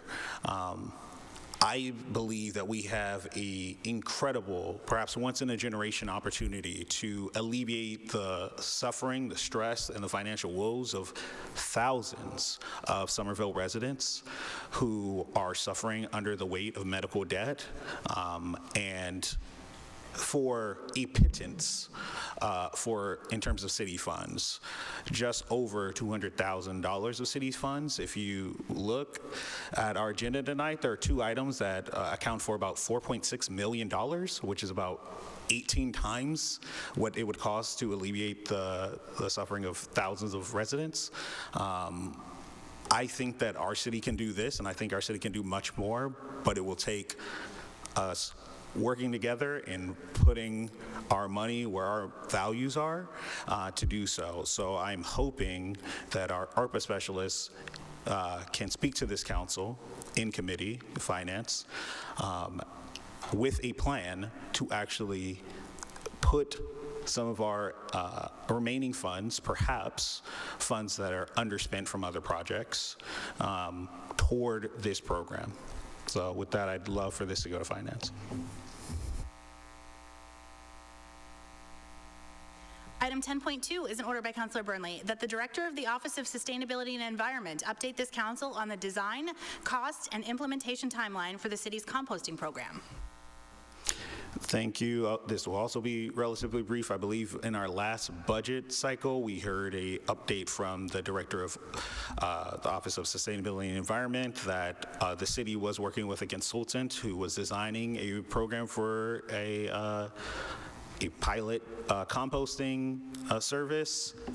I'd love to know where that is in terms of its the study and what we've learned, and I would love for us to move urgently to implement the program. So if that could be sent to Open Space, Environment, and Energy, thank you. That item is referred to the Committee on Open Space. Mr. President, there's also a parallel item in that committee. Okay. Item 10.3 is an order by Councilor Burnley that the Director of Mobility implement daylighting at the odd side intersection of Medford and Bartlett Streets to remove one parking spot next to the mailbox to improve safety. Councilor Burnley, you want to tell us why you're taking away parking? Yeah, absolutely. I'm taking away parking, guys, and it's because my neighbors are telling me there's been crashes and people are getting hurt at this intersection. I will admit, and please, if I'm breaking the law, someone tell me now, but I do live on this street. I do see this intersection quite often. I do cross this road. This is an intersection on Medford Street that has one crosswalk. The other, the odd side of the street does not have a crosswalk for many technical reasons. There's a drain there into the street, so it's not best practice in terms of engineering to put a crosswalk there. However, people still cross on that side of the street, and people still have to make left turns on that street. And what I hear from people who are in cars and what I hear from people who are crossing the street on foot is that they cannot see when vehicles are approaching, moving eastbound on Medford Street. And that is quite dangerous, I can say, from personal experience and from my neighbor who told me that her husband got into a car accident because of it and narrowly missed another car accident. Thus, I would love for us as a city to actually put in practice something that, although it may not be in line with how daylighting typically is done, actually responds to how our constituents move within our community. So one spot next to a mailbox, you know, I think it's fine. And it would also just alleviate a lot of safety concerns for that community, or that neighborhood. Thank you. Excellent. Did you want this to go to committee? Sorry. No, I just want it to happen. Councilor Wilson? Yeah, thanks, Mr. President. I want to say Councilor Burnley is not wrong when he points this out. That's turning right is tricky enough there. It's because Medford Street's sort of a diagonal through there. Trying to cross there, I mean, you do your best to try to make sure no one's coming, and at some point you're just hoping that nobody's going too fast to surprise you. So, yeah, it's dangerous. That item is approved. Item 10.4 is an order by Councilor Burnley that the Director of Racial and Social Justice update this council on policy proposals from the Anti-Violence Working Group convened last year. Councilor Burnley?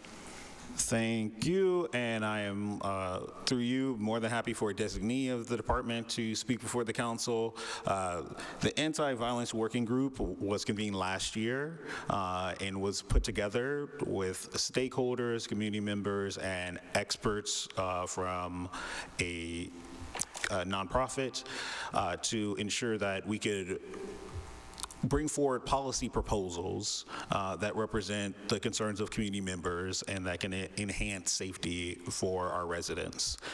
I think, as someone who's been on some committees that have put together reports that include policy recommendations, I think a year is long enough. I would love to hear what progress has been made and if this council has any role in implementing or enacting law changes or supporting any funding that might be necessary to ensure that we can have a community that is as harmonious as possible. Thank you. And I would like for that to be sent to, let's put it in equity. All right, that item is referred to the Committee on Equity. Item 10.5 is a resolution by Councilor Burnley in support of racially inclusive curriculum. Councilor Burnley? Thank you. Speaking of equity, through you, I would like to offer this resolution, which if my colleagues have not had a chance to read, I would encourage because it does have some great data around our school-age population. It is in support of, quote, an act to promote racially inclusive curriculum in schools, which is a bill that is currently before the Joint Committee on Education at the State House and has because of the tireless work of advocates, had an extension for review until tomorrow. So this is a bill that can be recommended favorably out of committee and could actually see passage from our historically low productivity state house.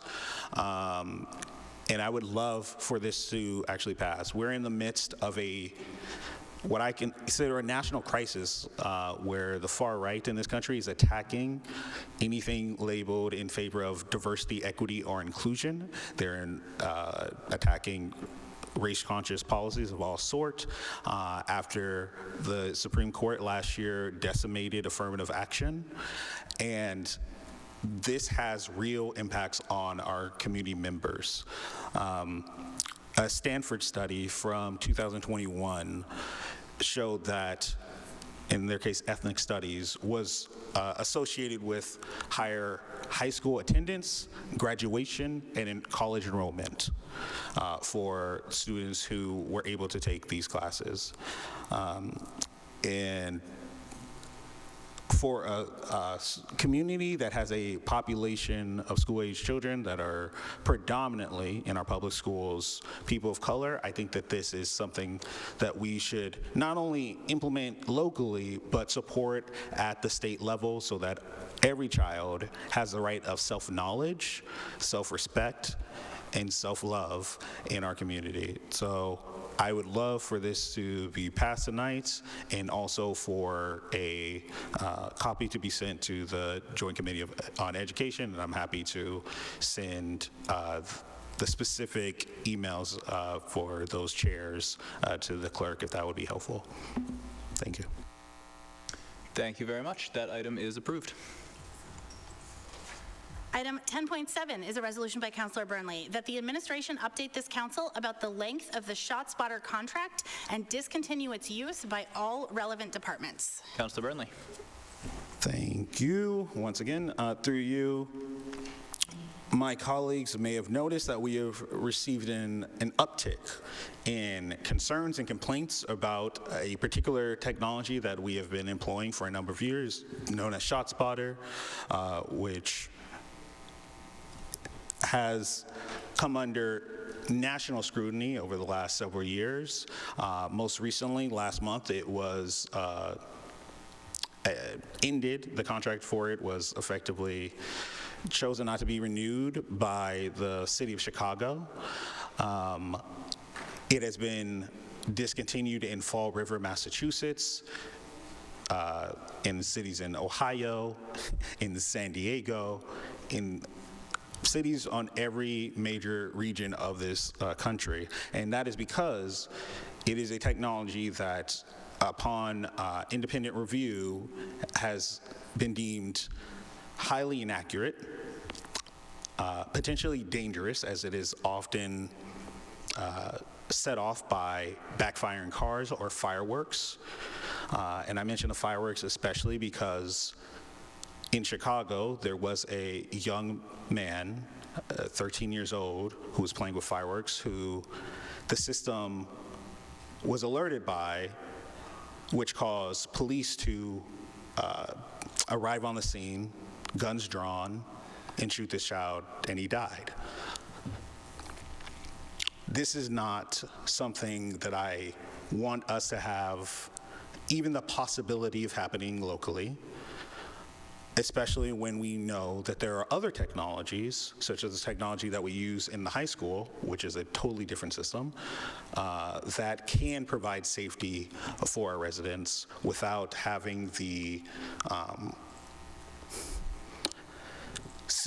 potential civil rights violations of ShotSpotter. And I mention civil rights violations because there's a U.S. Senator currently trying to push the DOJ to investigate ShotSpotter for violating the Civil Rights Act because 70% of their locations are in predominantly communities of color, which is also the case in Somerville, where it is entirely represented in areas that are most diverse locally. I think we can do better, both on a technological basis as well as where we're putting our federal grant funds. In this case, the Urban Area Security Initiative funding that we receive from Homeland Security. And I would hope that we can, as Councilor Davis mentioned earlier, use the full totality of the ordinances that we have in place to ensure that we are doing the best that we can on behalf of our residents. So with that, I'd love for this to go to legislative matters so that we can have a discussion on the matter, hear from experts, including Digital Fourth, which has reached out to us, the ACLU of Massachusetts, which has sent a letter of support for ending this program, Lucy Parsons Labs, which has also reached out to us to end this technology's use. In here, the full range of its effectiveness, its potential impact on the community, and whether or not we should discontinue its use. Thank you. Thank you very much. Councilor Davis, I see you have a question about which committee it should go to.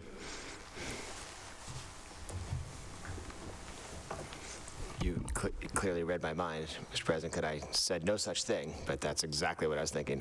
I'm happy to take this in legislative matters, and we obviously, as I said, we just had a conversation about the annual report. I think, absent there being a proposed ordinance, I'm not sure it's under the, would be under the typical bailiwick of that committee, and maybe, off the top of my head, I think public health, public safety is an area where we've had conversations about. An issue like this, sort of in a more general sense, but as we did just talk about it a few weeks back, so I'm happy to take it if that's your wish. But I guess it is. That was exactly what I was thinking. It was maybe that's not the right spot in one sense, but. I could see it going to multiple departments. In my experience, this has been the committee where we have talked about these issues extensively, and in theory this could lead to an ordinance, which doesn't mean it has to go to legislative matters at this point, but I think it makes sense. So let's try that. If it can't fit on an agenda, we can certainly discharge it and move it over. So we'll refer that to legislative matters, and I also just want to note for the record, Councilor Said asked to co-sponsor 10.5. And item 10.8 is a resolution by Councilor Burnley that the administration update this council on plans for the $244,891.15 received as part of the Massachusetts Municipal Opioid Abatement Payments. Councilor Burnley. Thank you. Quick history lesson. Years ago, under our former Attorney General, Maura Healey, now governor, the state of Massachusetts sued a number of pharmaceutical companies, healthcare providers, and middlemen, including Walgreens, for their role in the opioid crisis. That suit was successful, and the state, as well as many other states, received a lump sum, or I shouldn't say a lump sum, lump sums of money from all complicit parties that are being paid out in installments to state and municipal governments from now until at least the next decade. The city of Somerville started to receive these funds on July 15th, 2022. We have received at least 4 payments. And as it stands, this total, $244,891.15, should be within our coffers somewhere.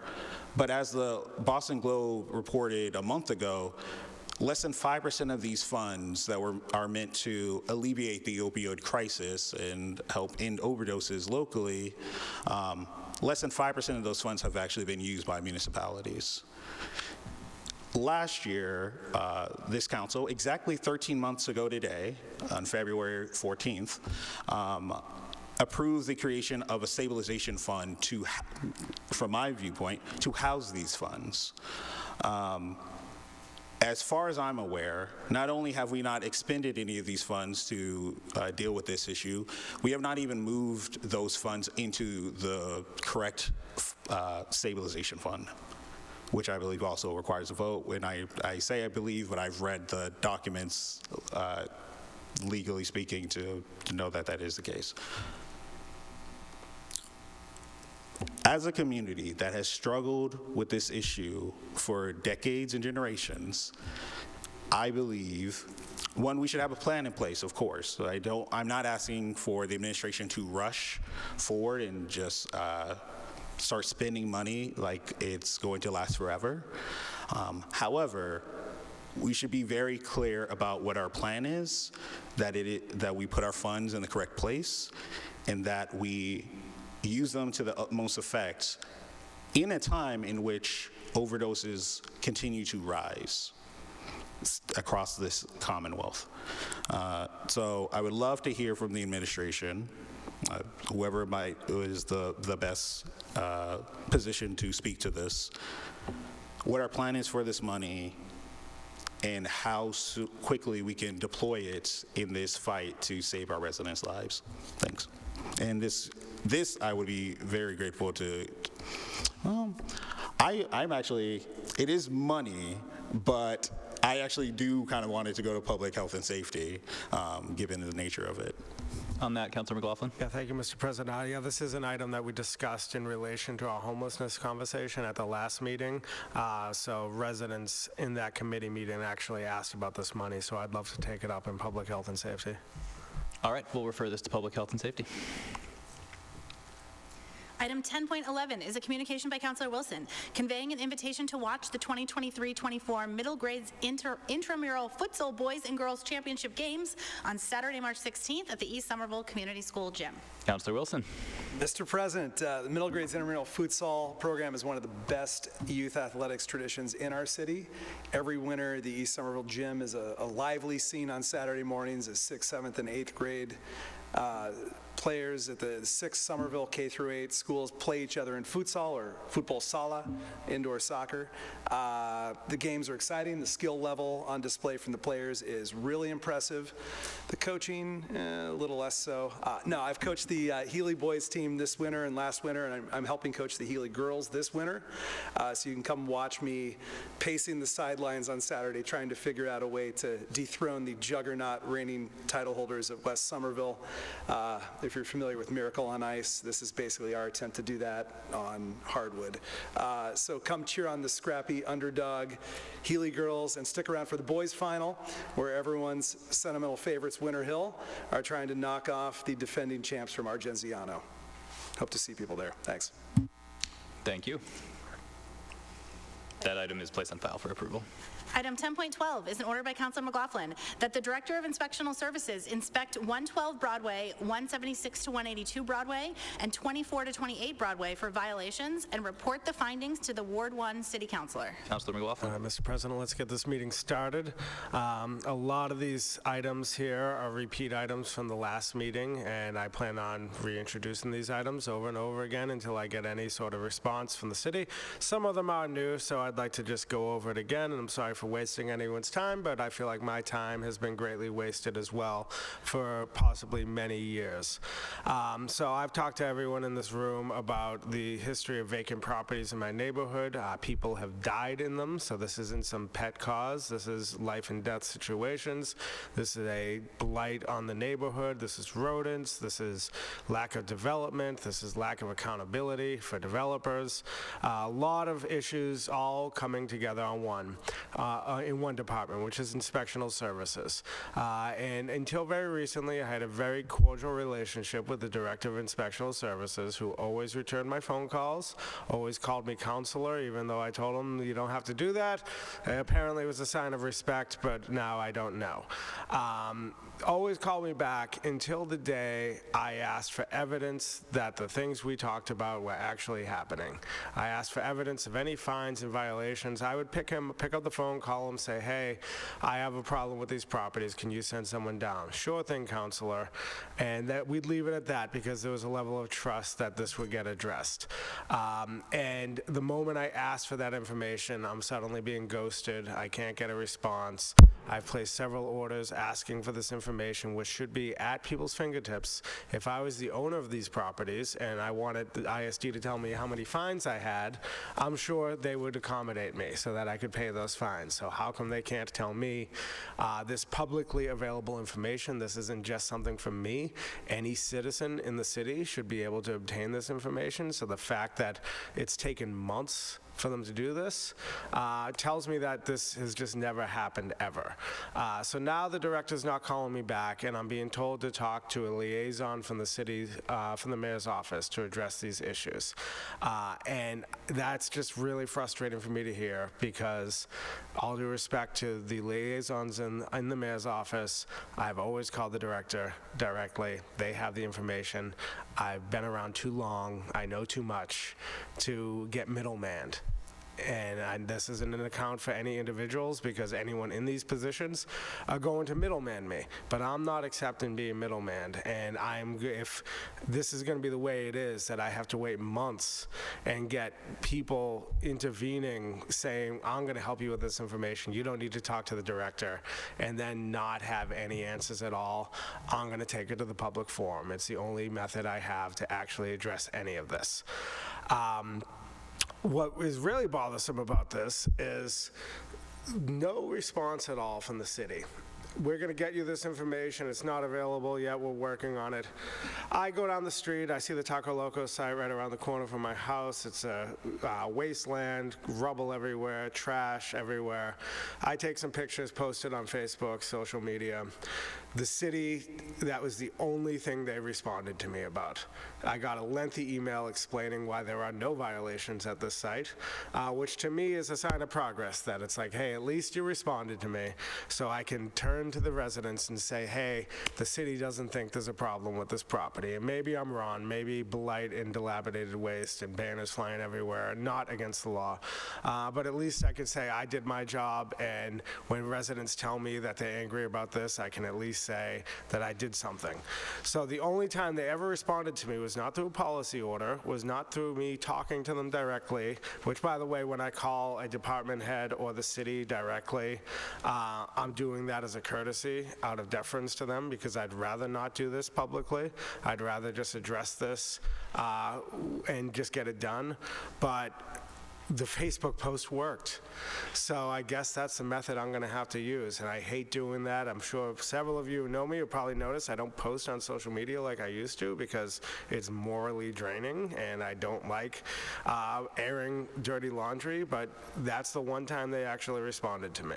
So I hate to do it this way, and I don't want to be disrespectful to people, but I feel utterly disrespected. I wonder where many of these orders have gone over the past few years about ISD, about trash, about anything about public health in my community, whether anything was done by it. There's nothing in Minute Track. We checked. There's no response whatsoever about any of these issues. So since I have only soft power, I can't tell the director to do anything. I can request the mayor to tell the director to do something. I'm going to use my soft power now. So I'm going to make people come to committee and explain on the record what's going on with these properties, as well as many other issues. If I don't get that information, I'm filing Freedom of Information Act requests, which any citizen can do. So it's not even just me, it's anybody.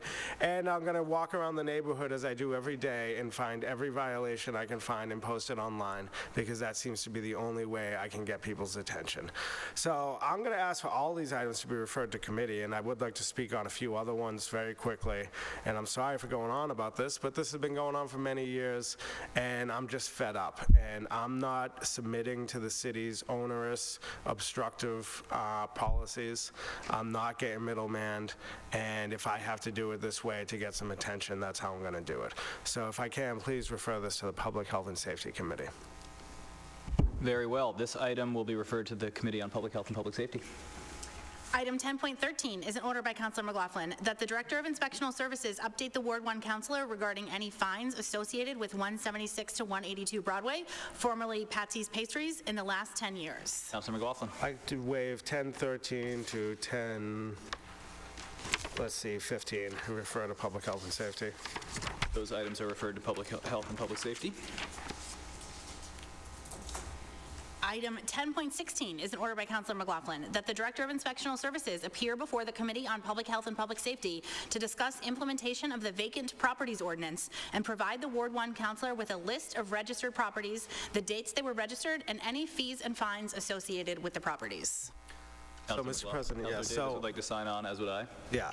So this is one of the earlier ordinances that I promoted years ago, which was copied off an Arlington ordinance, which basically says the city has a list of vacant properties. People have to self-identify. That's what's different in Arlington, which apparently they have more staff to deal with this. But they report vacant properties. You pay a nominal fee just to keep the program going.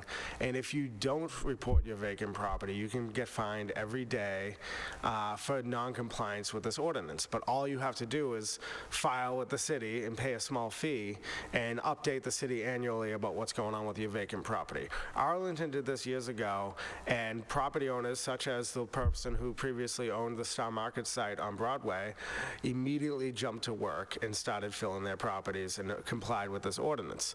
And for years, the city, even after I passed it, it was questionable whether this was going to enforce at all.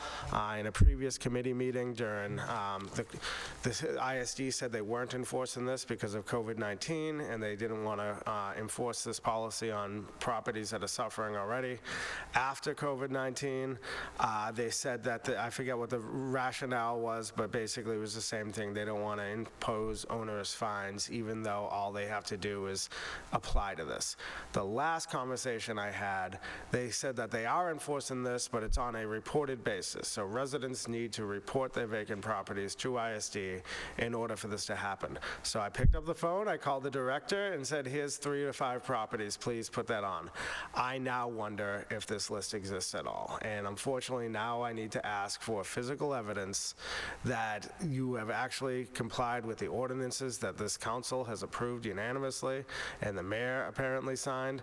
I'm just curious what's going on with this ordinance, which is the most basic and the simplest thing we can do to just please beg a developer to make millions of dollars in this community rather than allow their property to lay in squalor.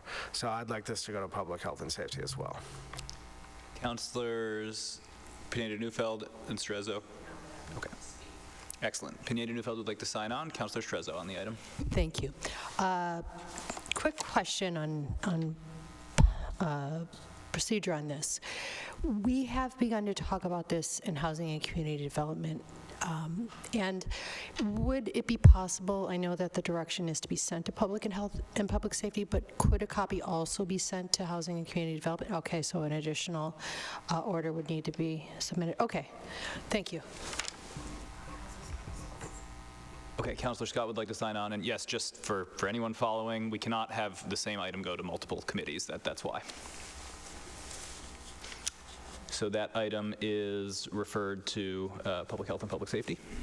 Item 10.17 is an order by Councilor McLaughlin that the Director of Inspectional Services appear before the Committee on Public Health and Public Safety to discuss the department's methods of reporting, inputting, and organizing fines within their databases. Councilor McLaughlin. Last item, Mr. President. So apparently, this information is forthcoming. I'm gonna get it someday. But again, I really question if this information exists at all, if it's going to take this long to provide me basic information. I've talked to the director of ISD on the phone and said, hey, can you tell me how many fines this property got? And he looks it up, oh, they got this many fines. It's like, you can do it in seconds, so why is it taking so long? So I feel like this information doesn't exist, but if it does exist and there's some sort of flaw with our computer programs and we're just not capable of getting this sort of information to the public in an expedient fashion, I'd like to know how we can fix that, because it sounds like ISD is a real mess if they can't provide me this basic information.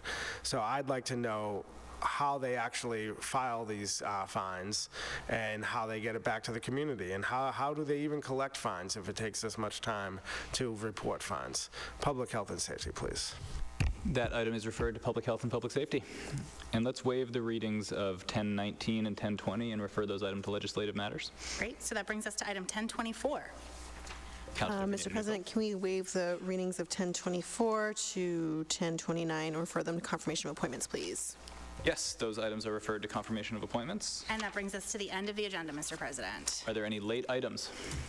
There are no late items. Councilor Said would also like to sign on to the vacant property item. Let me go back and find. Councilor Said would like to sign on to item 1016. Scott, we got you. There are no further items before the council, Mr. President. Excellent. So let's do the big vote. Let's take a whole bunch of them off the table, and on approval of items 1.3, 2.1, 3.1 to 3.3, 4.1 to 4.2, 4.4 to 4.6, 4.8, 6B, 6D through 6F, 713 through 716, 9.1 through 980, 982 through 990, 10.1 through 1018, 1012 through 1017, and 1030 through 1036, and to place on file 4.3, 4.7, 4.9 to 4.10, 8.1, 9.91 to 9.98, 10.9 to 10.11, 10.18, and 10.37. Councilor McLaughlin. What was item 36? Yes. Councilor Davis. Yes. Councilor Wilson. Yes. Councilor Said. Yes. Councilor Scott. Yes, please. Councilor Mba. Councilor Burnley. Aye. Councilor Klingon. Yes. Councilor Strezzo. Yes. Councilor Pineda-Newfeld. Yes. Councilor Ewan-Campen. Yes. With 10 councilors in favor, none opposed, and 1 absent, those items are approved and placed on file as indicated. Excellent. And on adjournment. And on adjournment, Councilor McLaughlin. Yes. Councilor Davis. Yes. Councilor Wilson. Yes, please. Councilor Said. Yes. Councilor Scott. Yes. Councilor Mba. Councilor Burnley. Aye. Councilor Klingon. Yes. Councilor Strezzo. Yes. Councilor Pineda-Newfeld. Yes. Councilor Ewan-Campen. Yes. With 10 councilors in favor, none opposed, and 1 absent, this council is adjourned. We are adjourned. Have a great night, everybody.